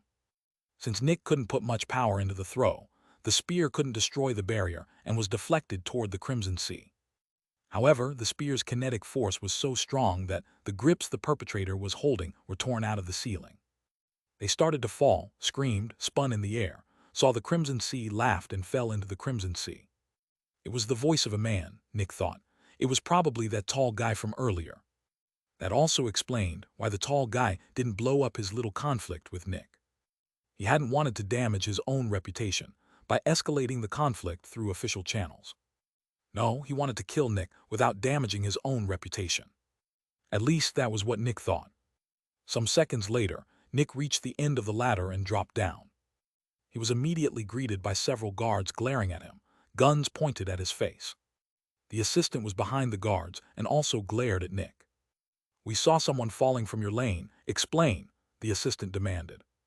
Nick wasn't surprised. The place with the funny grips was at the halfway mark of Nick's ladder, and the place from which the guy fell was near the first 20%. He was probably not even 5 meters away from the platform when he fell. "They tried to kill me first," Nick said without any guilt.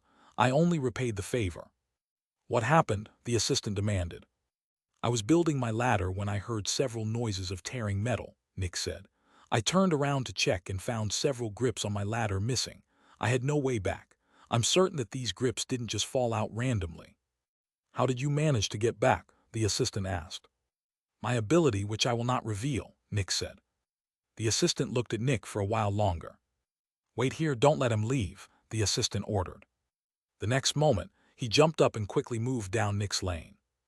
Naturally, the assistant was also a Zephyx Extractor. Nick just looked at the guards in front of him. Over 2 minutes passed. And then the assistant came back and landed on the platform. He looked at the guards and motioned for them to put their guns away. "The story checks out," the assistant said. "We also heard the sounds of metal you were referring to. Additionally, I found the place with the missing grips, and I also found the ladder being continued behind it. Lastly, there was no reason for anyone to be on your ladder. He probably didn't worry about coming out of your ladder since nobody pays attention to who comes from which ladder." "I am comfortable with dropping this issue," the assistant said. It was not surprising that the assistant managed to reach the place where Nick had been left to die. Since he'd gotten this job, he most likely had some kind of ability that let him traverse the underside of the city without grips. However, Nick wasn't really paying attention to the assistant. Right now, Nick was looking at someone with a surprised expression. Near the central support, someone was eating from a piece of white bread.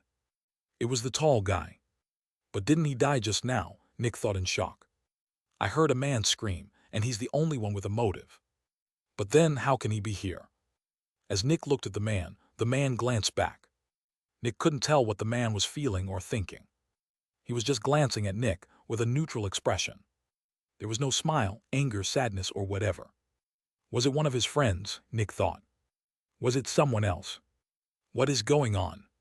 "Go fix your ladder."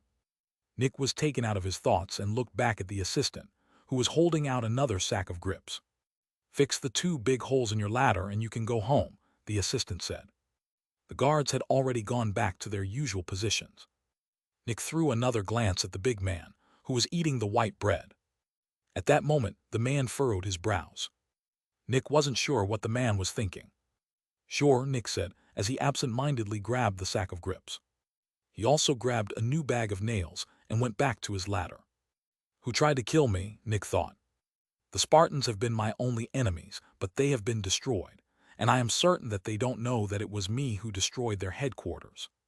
It's also not some kind of powerful extractor, since only Johns are working here. I also don't think it's some kind of old enmity or whatever, since everyone is still busy adjusting to their new lives. It would be very strange if anyone chose this moment to get rid of me. Who was it? Who wants me dead this time?" Sadly, Nick couldn't think of anyone.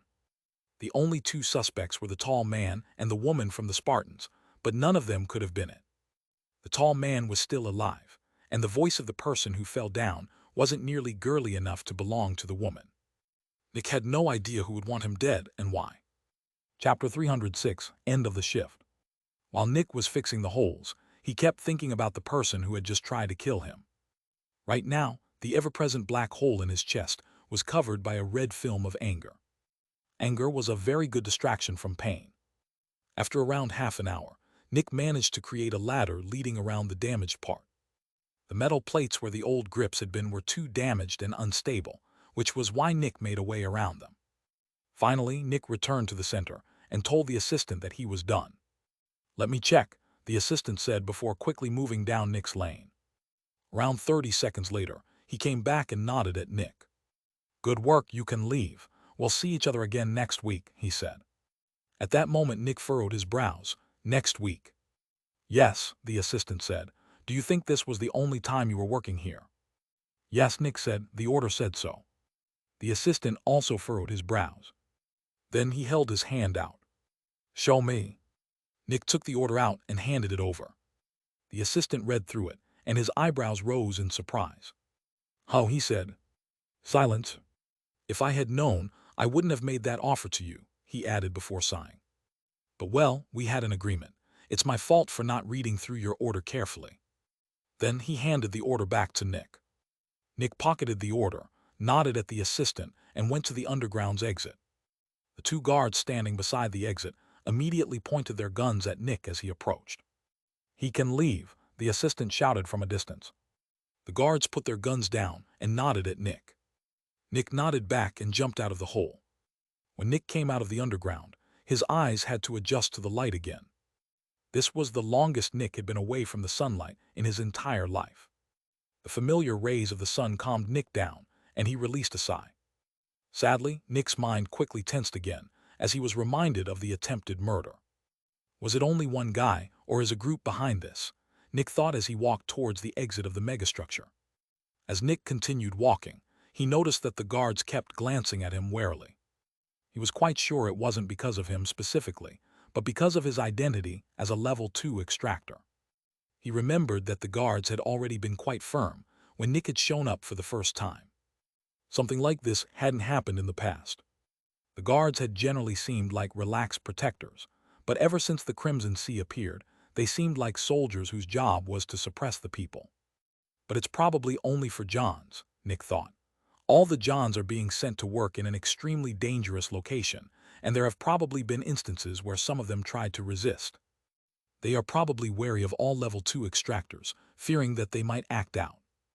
As Nick left the megastructure, he saw the guards looking at him warily. Nick didn't engage in any conversation with them. A couple minutes later, Nick arrived at the bottom of Dark Dream and looked up. The two veterans guarding Dark Dream were leaning against the wall. One of them noticed Nick and woke up the other one. "Back so early?" one of them asked. Nick nodded. "I did a good job and was allowed to leave early." The two guards looked at each other in confusion. They were supposed to be here for 6 hours.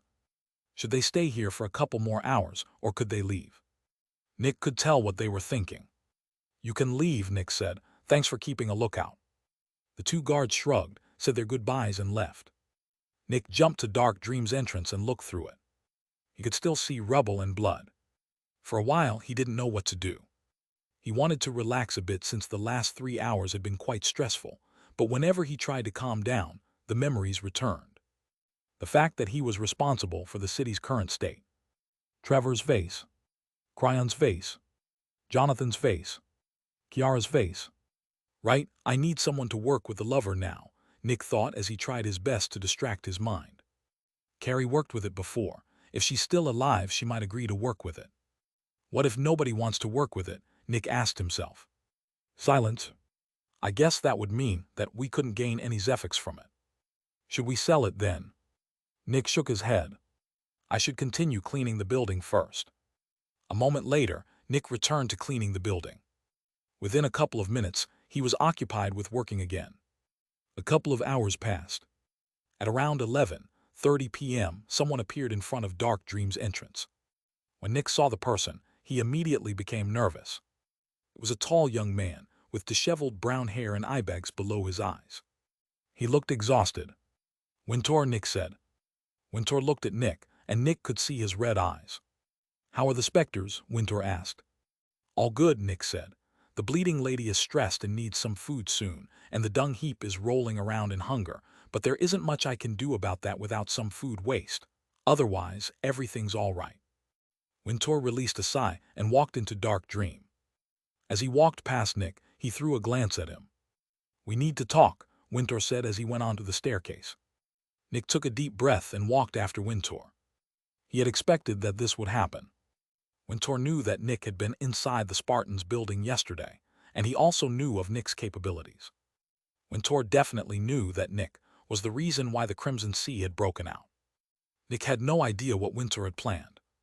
Chapter 307, Nick's Fate. Nick followed Wintour up the staircase and into his office.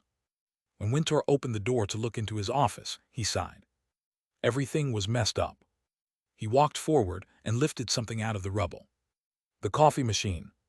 He turned it on and sighed in relief when he saw that it was mostly undamaged. For the next minute, Nick watched Wintour making coffee. This was among the longest minutes Nick had ever experienced. Out of habit, Wintour walked to where his chair usually was, then stopped when he saw it wasn't there. In the end, Wintour gave Nick a coffee and sat down in one of the corners. Usually, Wintour would never do something like this since his image mattered to him, but right now, he just didn't care anymore. He was just too exhausted. Wintour took a deep breath, and Nick became more nervous. No, you're not going to die, Wintour said, and no, you're not being fired. It was like a humongous pressure had vanished from Nick's heart, and his shoulders relaxed. The next moment, Nick sat down in another corner of Wintour's office, exhausted. It was like Nick had lost all his energy. We were lucky, Wintour said, for several reasons.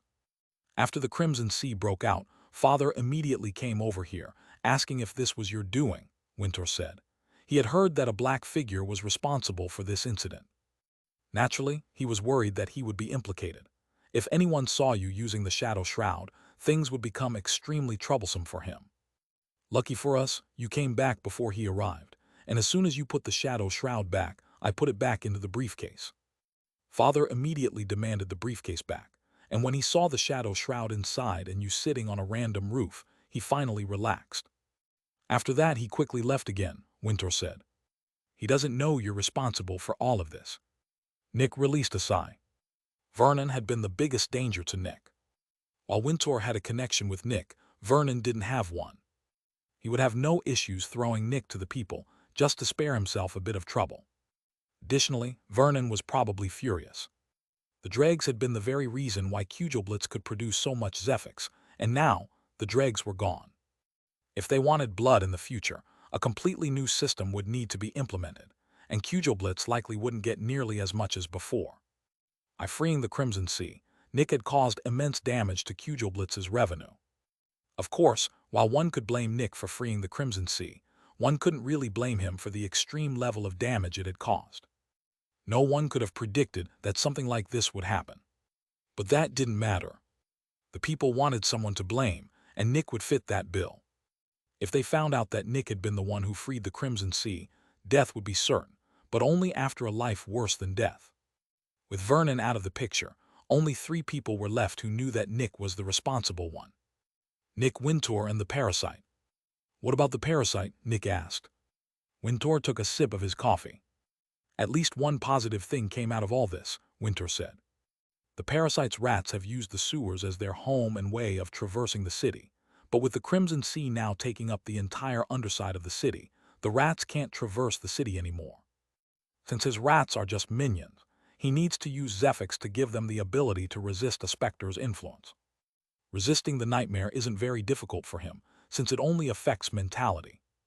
But things are very different with the Crimson Sea. A bit of red mist instantly turns a rat into soup. On top of that, all the paths to the outside world have been cut off. That means the rats can't transport any of the corpses out of the city. Staying in the city equates to losing Zephyx for the parasite. Wintour took another sip. No rats have been spotted since the incident.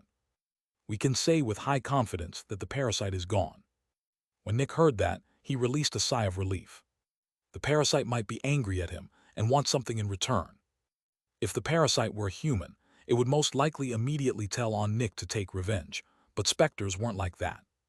The parasite would probably blackmail Nick and Wintour for a very long time. Luckily for them, the parasite couldn't operate in the city anymore. At least one good thing came out of this, Nick said. Wintour nodded. In fact, while things seem disastrous now, there are actually several good things about the current situation. Nick perked up and looked at Wintour in surprise. Which are, he asked. The parasite was a huge issue, Wintour said. Naturally, the Crimson Sea is also a huge issue, but there is a fundamental difference between the two. We can't deal with the parasite, but we can deal with the Crimson Sea. We can, Nick asked in shock.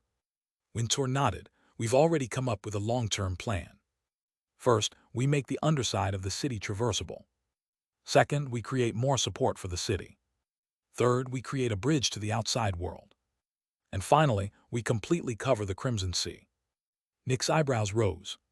Cover it, he asked. Wintour nodded. We completely encase it in steel. If there is no way to see the Crimson Sea, and if there is no way for its mist to enter the city, it might as well not exist. Additionally, the Crimson Sea's presence is a huge deterrent to Specters. As far as we know, the Crimson Sea's hypnotic powers also work on Specters. This means that the Specters can't use the underground of the city to hide from us anymore. We expect the number of new Specters popping up in the city to be reduced by over 50%. Chapter 308, Retelling. When Nick heard that, his eyes widened in surprise. There would be far fewer Specters. At that moment, Wintour chuckled in a ridiculing tone. Of course, the manufacturers are not happy about that, he added.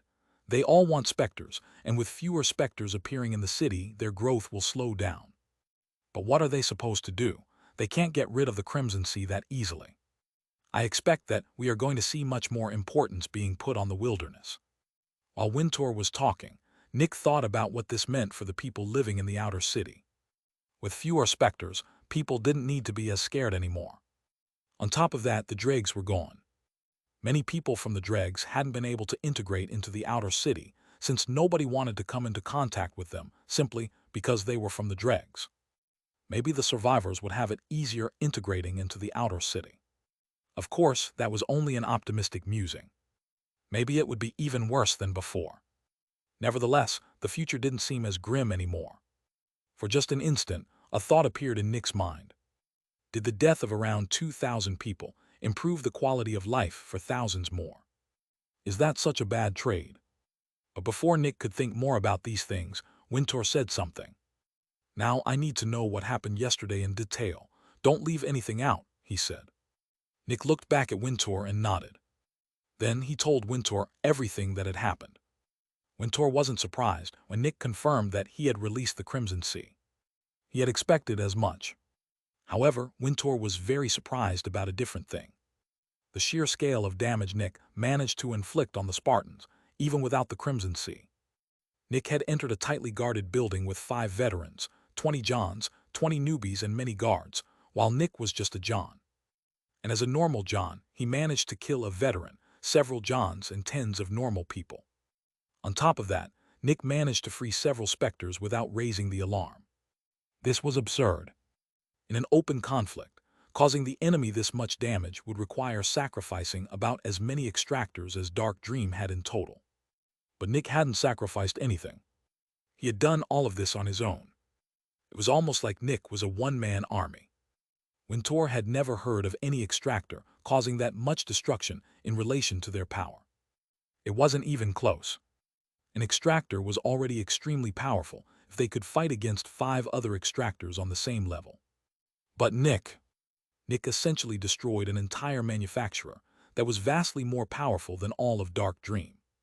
Wintour would have never thought that the dirty boy from the Dregs could have such immense talent. In Wintour's mind, Nick's worth outweighed the worth of all of Dark Dream's Zephyx Extractors combined. As long as he had Nick, Dark Dream would rise. When Nick finished retelling what had happened, Wintour told him about the things he hadn't seen. For example, how the city tried to contain the Crimson Sea, what the Spartans people said, and what had happened in the inner city when everything became chaotic. When Nick heard about the black figure coming out of an armlet, his eyes shone. That must have been Envy's servant, Nick thought. And when he heard that Envy's servant fell into the Crimson Sea, He released a sigh of relief.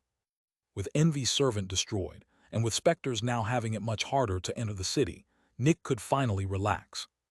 Nick doubted that Envy had more than one servant inside Crimson Fungus City, and that one servant had been destroyed. Additionally, since the outside world was cut off, no other servant could enter for the time being. Until the bridge to the outside was built, Nick wouldn't need to fear Envy anymore. Nick's mind finally relaxed. Yet as soon as it did, Nick felt his chest start to ache. The more he relaxed, the more terrible and guilty he felt. All of these possibilities and speculations about the future were nice, but they didn't change the most important thing. Nick had caused the death of over 2,000 people. He had caused the death of the very people he wanted to help. But as soon as these thoughts resurfaced, Nick shook his head to banish them. He couldn't think about these things. He didn't dare to. "I presume that Black Specter was what made the Spartans attack you?" Winter asked. Nick became a bit nervous when he heard that. He still hadn't told Winter about Envy, and that wouldn't change. Nevertheless, Nick nodded, yes.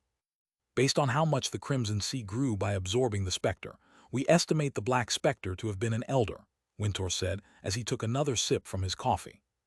No wonder you were so stressed out all this time. Nick nodded. Luckily, the issue has been solved now, he added. Nick released a sigh of relief. Tell me what happened in the last 24 hours, Winter said. Nick told Winter about everything that had happened and what he had done. Someone tried to kill you again, Winter asked with furrowed brows. Nick nodded. I expected that it was the tall man from anatomy, but he's still alive. Naturally, Winter had heard about how Nick had punched the tall man. While Nick had definitely made a big mistake with that, Winter wasn't really angry with him.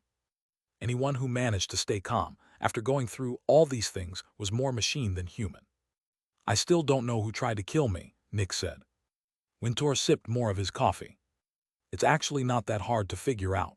You're just missing a key piece of information, Winter said. Nick looked with surprise at Winter. You know who tried to kill me? Winter finished his coffee. No. Chapter 309, Back to Business. But I know why they did it, Winter added. Nick raised an eyebrow. Winter didn't know who tried to kill Nick, but he knew why. The Crimson Sea, Winter said. The Crimson Sea is a Specter, obviously, and Specters produce Zephyx when they grow more powerful, and when an Extractor is close to Specter at that moment, they also grow more powerful, right? Winter said. Whenever anyone falls into the Crimson Sea, it produces a ton of Zephyx.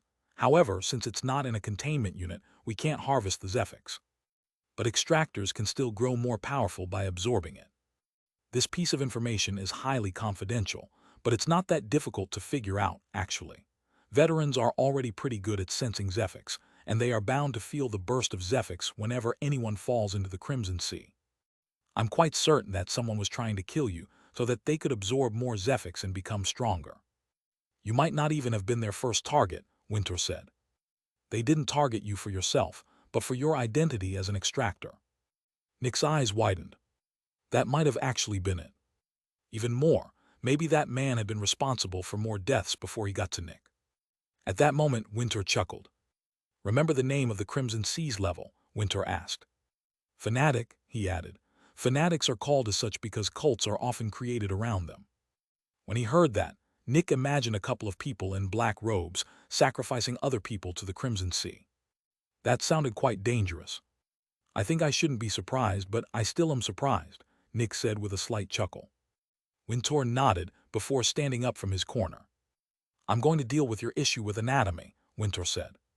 Nick felt relieved but also a bit guilty. Don't stress yourself out about it, Winter said when he saw Nick's expression. You went through enough bad things for one day. Get Dark Dream properly running again, and everything's fine. Thanks, Winter, Nick said as he also stood up. Oh, by the way, Winter said as the two of them were leaving the office, the governor will soon announce the new name of the city. New name, Nick asked. Why? Names for cities are mostly used to create an image of the city in the minds of people who have never seen it. Usually, the strongest Specter in the city is the one that has the biggest impact on a city's perception, which is why many cities are named after their strongest Specters. While the Crimson Fungus is technically still the strongest Specter, it is definitely not the most troublesome or the one with the biggest impact. However, the Crimson Sea also isn't strong enough to get the entire city named after it. Because of that, we decided on a hybrid name. Crimson City. Crimson City, Nick asked. A moment later, Nick thought about the city as a whole. The underground was crimson. The mist was crimson. Even the big fungus was crimson. I guess it makes sense, Nick said. Winter and Nick said their goodbyes, and Winter went back into the inner city to get some well-earned sleep. Meanwhile, Nick stayed in Dark Dream and continued cleaning it. He didn't feel hungry or sleepy. He hadn't slept since the ambush on his home, which had happened over 2 days ago. Nick felt like the ambush had happened this morning. Slowly, Dark Dream got cleaner. During the morning, only the 7th floor was still in chaos, and a huge hill of debris had been created in front of Dark Dream. Nick had used the debris from the building to create a ramp leading up to Dark Dream's entrance. When Nick was finally done cleaning the floors, he looked at the building. It was much cleaner now, but it was still awkwardly leaning on the side of the megastructure. "Good morning, boss." Nick looked over and saw one of the peak newbies arriving for work. Nick nodded. "Good morning. Jenny isn't here yet. I can assign you some work if you want to earn some money." The newbie nodded. "Yes, please." "Are you familiar with how to work with the puppy?" Nick asked. The newbie's eyes shone in excitement. "Yes." "Then go to the 3rd floor. I'll send someone to get you in 8 hours. The puppy is still in the same containment unit as before." "Thanks, boss," the newbie said with excitement before they left to work with the puppy. Everyone wanted to work with the puppy. Working with the puppy was a lot of fun, and time passed quickly while doing it. A couple minutes later, 3 more extractors came. They were the 3 that Dark Dream had gotten from Gemini some time ago. All 3 of them were peak newbies, and were on their way to becoming initial Johns. Yet when Nick assigned work to the 3 of them, they became terrified. The Dreamer. None of them had worked with the Dreamer before. The reason was that the Dreamer produced Zephyx based on the level of the Extractor, and Dark Dream used to have plenty of Johns to work with it. Sadly, that was no longer the case. Nick assured them that it wasn't dangerous. He even said it made no sense to covertly get rid of them, since they'd been exemplary employees ever since that little revolution a year or so ago. The first couple of clerks had also arrived, and Nick told the clerk manning the reception to tell the Extractors that he would be back to assign work soon. Then Nick took the 3 Extractors to work with the Dreamer. He simply talked to the Dreamer a bit and told the 3 of them how to work with it. Naturally, Nick wasn't scared that the Dreamer would kill them. After all, Nick and the Dreamer had had a talk about a year ago. 2 of the people from Gemini left since their shifts would start later. When Nick reached the entrance again, he saw over 5 Extractors. At least we still have a couple of people left. I thought it would be worse, he thought. Chapter 310, wrapping up. 2 hours later, Nick finally knew how many Extractors Dark Dream had in total. 1 Peak John, which was him. 1 Mid John, which was Jenny. 3 Early Johns, who were Constans, Marvilla, and Larry. The 3 of them had been the first recruits Nick had received from Ghosty's lab. 2 Initial Johns. 5 Peak Newbies. 2 Late Newbies. 2 Early Newbies. That was it. 7 Johns and 9 Newbies. Dark Dream used to have 24 Extractors, but now they only had 16. Nick decided to send the 3 Early Johns to work with the fog. In order to accommodate Jenny's increased workload as the only team leader for now, Nick only assigned her to the Bleeding Lady, which barely took 15 minutes out of her day. After talking with the 2 Initial Johns, Carrie agreed to work with the Lover from now on. While working with the Lover was definitely the worst job inside Dark Dream, it had many benefits. It didn't take long. It paid very well. It gave a lot of security. It made the Extractor important. The last John was assigned to work with the glasses every 4 days, while also getting around with the fog every 4 days. Obviously, that was more work than almost all other Extractors did, since working with these 2 Specters was divided into 24-hour shifts. But that was because the last Initial John specifically requested this. His name was Taryn, and he was the recruit that Nick used to test which ability the fog gave new Extractors. Taryn asked for more work for a couple of reasons, and he was very honest and direct about these reasons when talking to Nick. Taryn had lost his girlfriend when the Crimson Sea broke out, and he now aimlessly walked through life. He wanted something to do that could distract him and give him a new purpose. He even jokingly said that he used to have conflicts with his girlfriend since he wanted to work more while she didn't want him to. Taran kept saying that he wanted to put his everything to work and that Nick should consider him for the next position as team leader. After hearing all of this, Nick felt for Taran since Nick himself felt similarly. Wasn't he also just searching for distraction? For now, Nick decided to give him more work. Taran had been with the company for over 2 years now, and Nick hadn't had any problems with him. Nick decided to talk to Wintour and Jenny about this. The newbies were also sent to work with all the different Specters. After another day, the food deliveries for the dung heap had also resumed. The delivery of corpses for the screaming coffin also resumed. The credits for the money sink had never been an issue. One day after everyone had resumed working, everything inside Dark Dream was going smoothly again. The only bad part was that Nick needed many more Johns now. Dark Dream only had 7 Johns, while they had 9 adolescents. Luckily, 2 of them were possession Specters, and one of them basically counted as one. Nevertheless, Dark Dream needed more people, especially after another issue raised its head. The undercity work. Every John working for Dark Dream had to work 6 hours below the city every 2 weeks. Wintour and Nick talked about the issue of lacking manpower, but in the end, they decided to speed up the growth of their people instead of buying extractors from outside. The 3 guys from Gemini should become Johns within the month, which would alleviate a lot of pressure. After talking to Jenny, they decided that she would be the sole team leader for now. They decided against making Taran a team leader for now, since they weren't certain yet if he was ready. If his motivation remained after half a year, Nick would teach him how to be a team leader and then make him one. But for now, they wanted to see if Taran really wanted to devote himself to Dark Dream, or if this was just a momentary fancy due to his girlfriend's death. Another day later, Wintour told Nick that the official investigation into the Spartans had been concluded. Nobody even knew that Nick had been in the Spartans building, or that Dark Dream was connected to the Crimson Sea's escape. By the way, we also found out how the Spartans originally obtained the Crimson Sea, Wintour said. Everyone wanted to know because the entire city failed in containing it, while a couple of veterans apparently managed to do the impossible. Nick was very interested in hearing that. Turns out, they never needed to suppress it. They got some info about some kind of rogue extractor that kept kidnapping and sacrificing people. One of the founders killed the extractor and found a hidden room in their houses. In there he found a red pool, and it was a late hatchling. They simply carved the pool out of the building and moved it into a containment unit. Originally, they believed it was a possession Specter since it wasn't doing much and worked normally with it. But when it became an adolescent, it suddenly started expanding by quite a bit. Luckily for them, as a new adolescent, it wasn't very powerful. The 3 founders were used to suppressing wild Specters, and they managed to quickly move it into a free containment unit for 4 Specters. From what we heard, they actually killed a level 2 extractor and used their body to get the Crimson Sea to move. They kind of used the body like a sponge. The John was a couple of levels higher than the Crimson Sea, and the Crimson Sea needed all its power to absorb the body. From what the witnesses said, the Crimson Sea gathered around the corpse like it was a sponge. Lastly, they just threw the body into the containment unit, and the Crimson Sea was contained. Over the next couple of years, the Crimson Sea advanced to become a peak adolescent, and that's when it broke out. Chapter 311, Zephyx.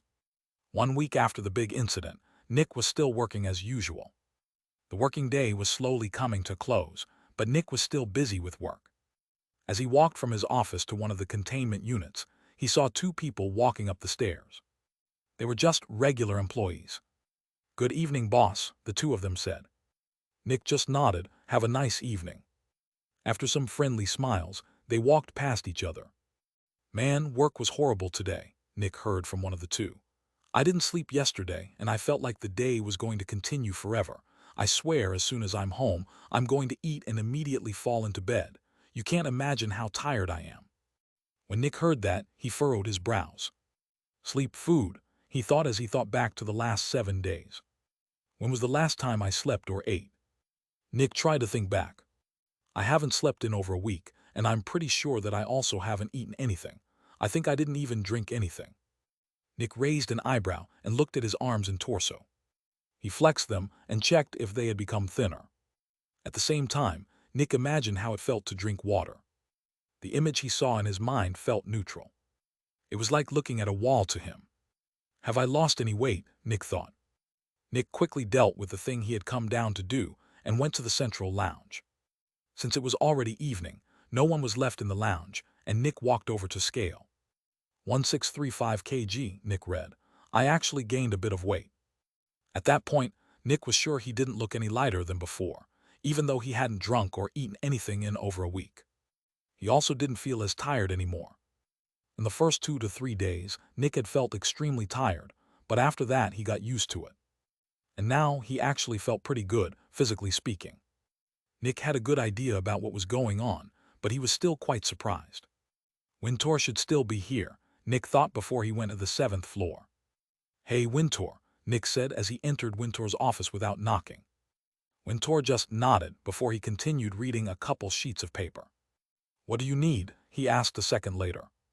Well, Nick started, I haven't slept, drunk, or eaten anything in over a week. Wintour's eyebrows shot up, and he immediately looked at Nick. There were small eye bags below Nick's eyes, but they weren't ridiculous. Nick's skin didn't look dried out. He didn't seem to have lost any weight or muscle. That was when Wintour furrowed his brows in skepticism. Are you saying you're in Zephyx? He asked. I think so. I'm just as surprised as you, Nick answered. Wintour still looked at Nick with skepticism. Are you sure this is Zephyx and not some kind of self-destructive behavior due to trauma? Nick's heart rate increased when Wintour reminded him of what had happened, but Nick quickly repressed the guilt again. I think so, Nick said. I don't feel like drinking, eating, or sleeping. All right, Wintour said before he grabbed something from below his desk. The next moment, Wintour put a bottle of water onto the table. Drink it, Wintour said. I want to be sure. Nick became a bit worried, but wouldn't that interrupt the Zephyx? No, Wintour said. If you weren't in Zephyx, you would have already died of dehydration, which means that your Zephyx has already been completed, assuming you actually entered it. Nick looked at the bottle of water, took a deep breath, and drank. Finish the entire thing, Wintour said. Nick did just that.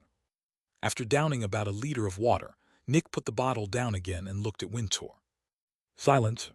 So Wintour asked. Nothing, Nick said. I don't feel any different.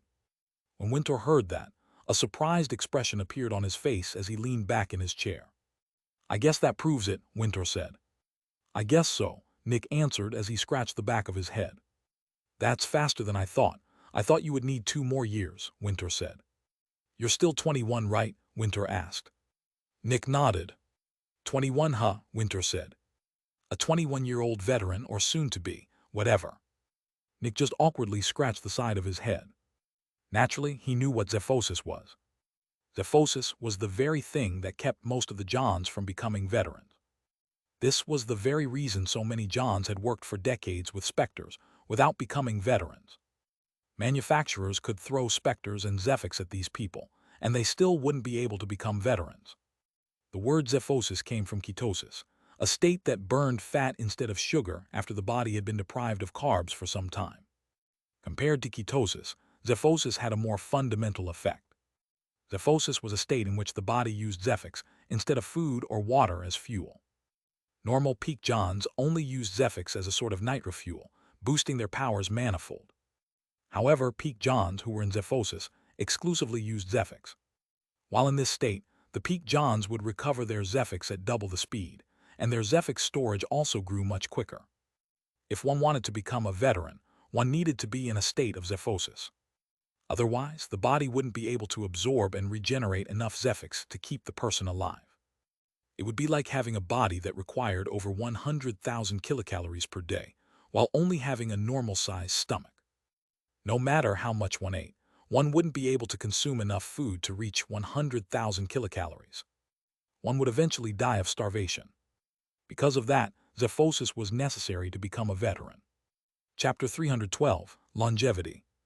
After a while, Wintour sighed again. It's unbelievable that you managed to enter Zephyx just like that, he said. It's usually such a brutal and strenuous process that barely a third of peak level 2 extractors can get through it. Nick just scratched the side of his head. I guess so, he answered with a bit of confusion. Entering Zephyx required undergoing a cruel process. A peak John who was ready to undergo Zephyx needed to stay awake for 3 days, and during those 3 days, they also weren't allowed to eat or drink anything. No sleep, no water, no food. Naturally, before they actually entered Zephyx, their bodies still worked relatively normally. So 3 days without sleep, food, or water wasn't much different for them than for normal people.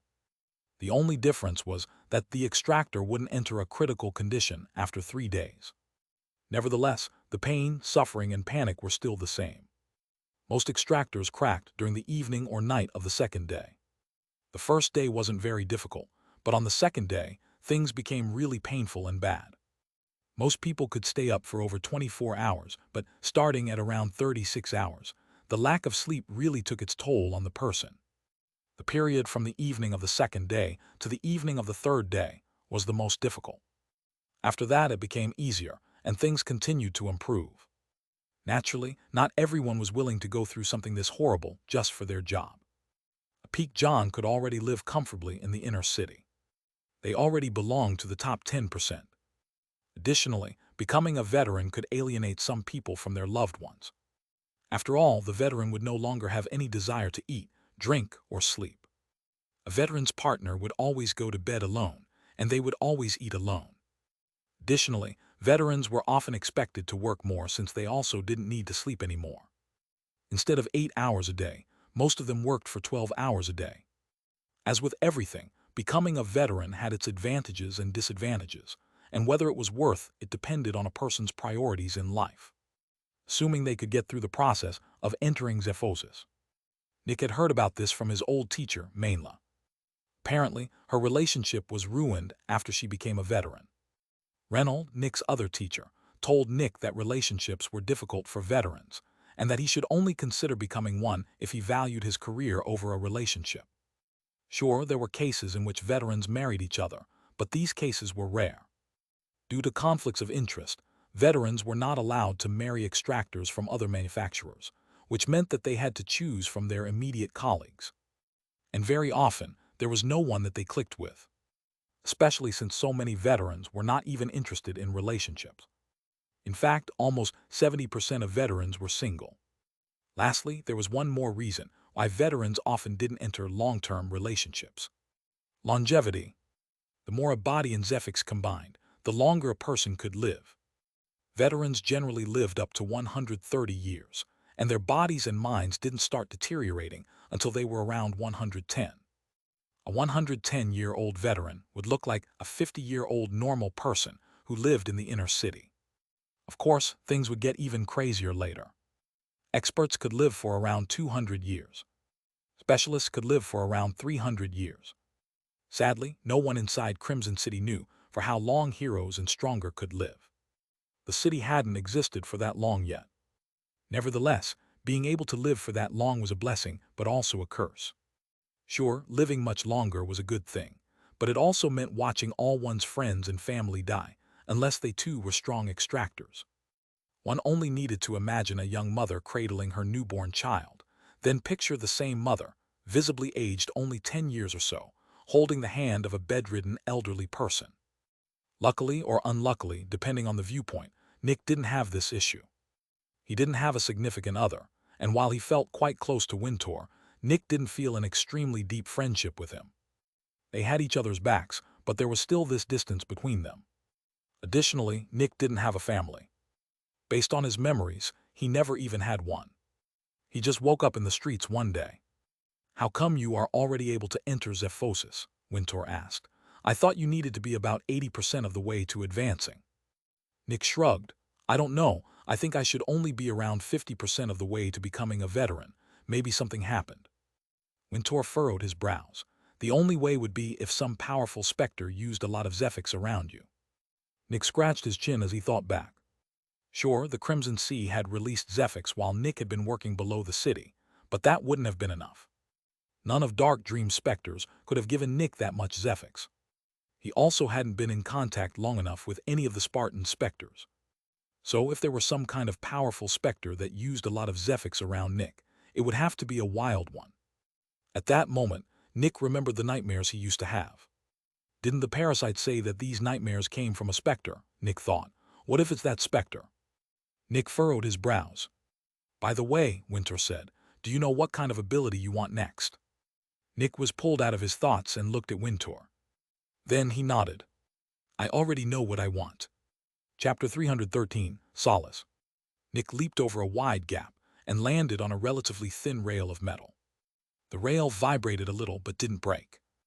Then he continued running down the rail, dodging a long piece of metal moving across it.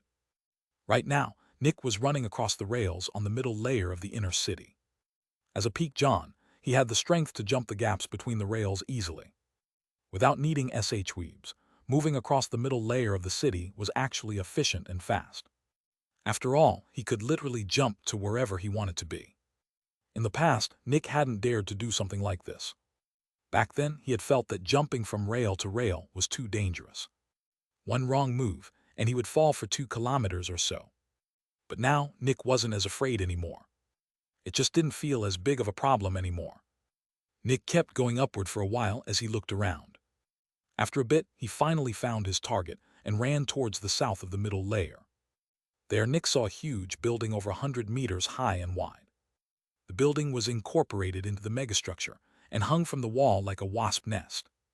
Countless white lines came out of the building and traveled across the city. Nick had seen these thin white lines before, and he knew what they were for. These were special Zephyx lines, delivering artificial light made by a Specter to many households and even manufacturers. Naturally, only one manufacturer in the city was known for delivering that much light to everyone. Solace. After jumping from rail to rail for a while longer, Nick took one last jump and landed on the big entrance platform of Solace. Surprisingly, there were no guards whatsoever. Although Dark Dream also didn't have any guards standing at the front door. The guards were only inside the building. Nick walked forward and entered the huge building.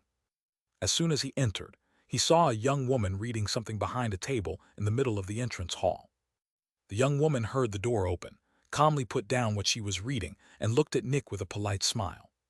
Welcome to Solace. How can I help you? She asked with a bright and friendly voice. Nick walked forward and nodded in greeting. Hi, is Hera Marion available? Could you tell her that Nick is here? The woman looked at Nick with a raised eyebrow. She had never seen this person before, but he was asking for the chief Zephyx Extractor. Of course, she said a moment later. Please wait here while I get my supervisor. I don't have the authority to contact Miss Marion. Nick just nodded without saying anything and waited. The next moment, the receptionist walked to the side of the central hall and knocked on one of the doors. A middle-aged man opened the door, and the two of them talked with hushed voices. Then the middle-aged man walked to the reception desk and looked at Nick with a polite tone. Might I ask how you know Miss Marion? I'm sorry for the inconvenience, but we only want to disturb her if it is necessary. I hope you understand, he said. Nick wasn't surprised about their reluctance. Hera probably had a lot to do. I'm Nick, and I'm the chief Zephyx Extractor of Dark Dream. Hera told me that I should call for her if I ever decide to visit, Nick said. The eyes of the two widened in surprise. So this was the chief Zephyx Extractor of Dark Dream. Obviously, almost the entire city knew about Dark Dream by now, but while the outer city saw Nick almost daily, the inner city rarely did, which made him a bit of a mystery. Additionally, chief Zephyx Extractors were usually more involved in business between companies, and they often traveled from manufacturer to manufacturer. Meanwhile, almost all business-related matters for Dark Dream were handled by Winter, which was why Nick so rarely visited other manufacturers. Your Dark Dream's chief Zephyx Extractor, the supervisor asked with surprise. Nick just nodded. Then, please wait a moment. I will call Miss Marion right away, he said as he walked out of the central hall. Nick just waited. Naturally, all the chief Zephyx Extractors saw each other at least once per year during the yearly meeting.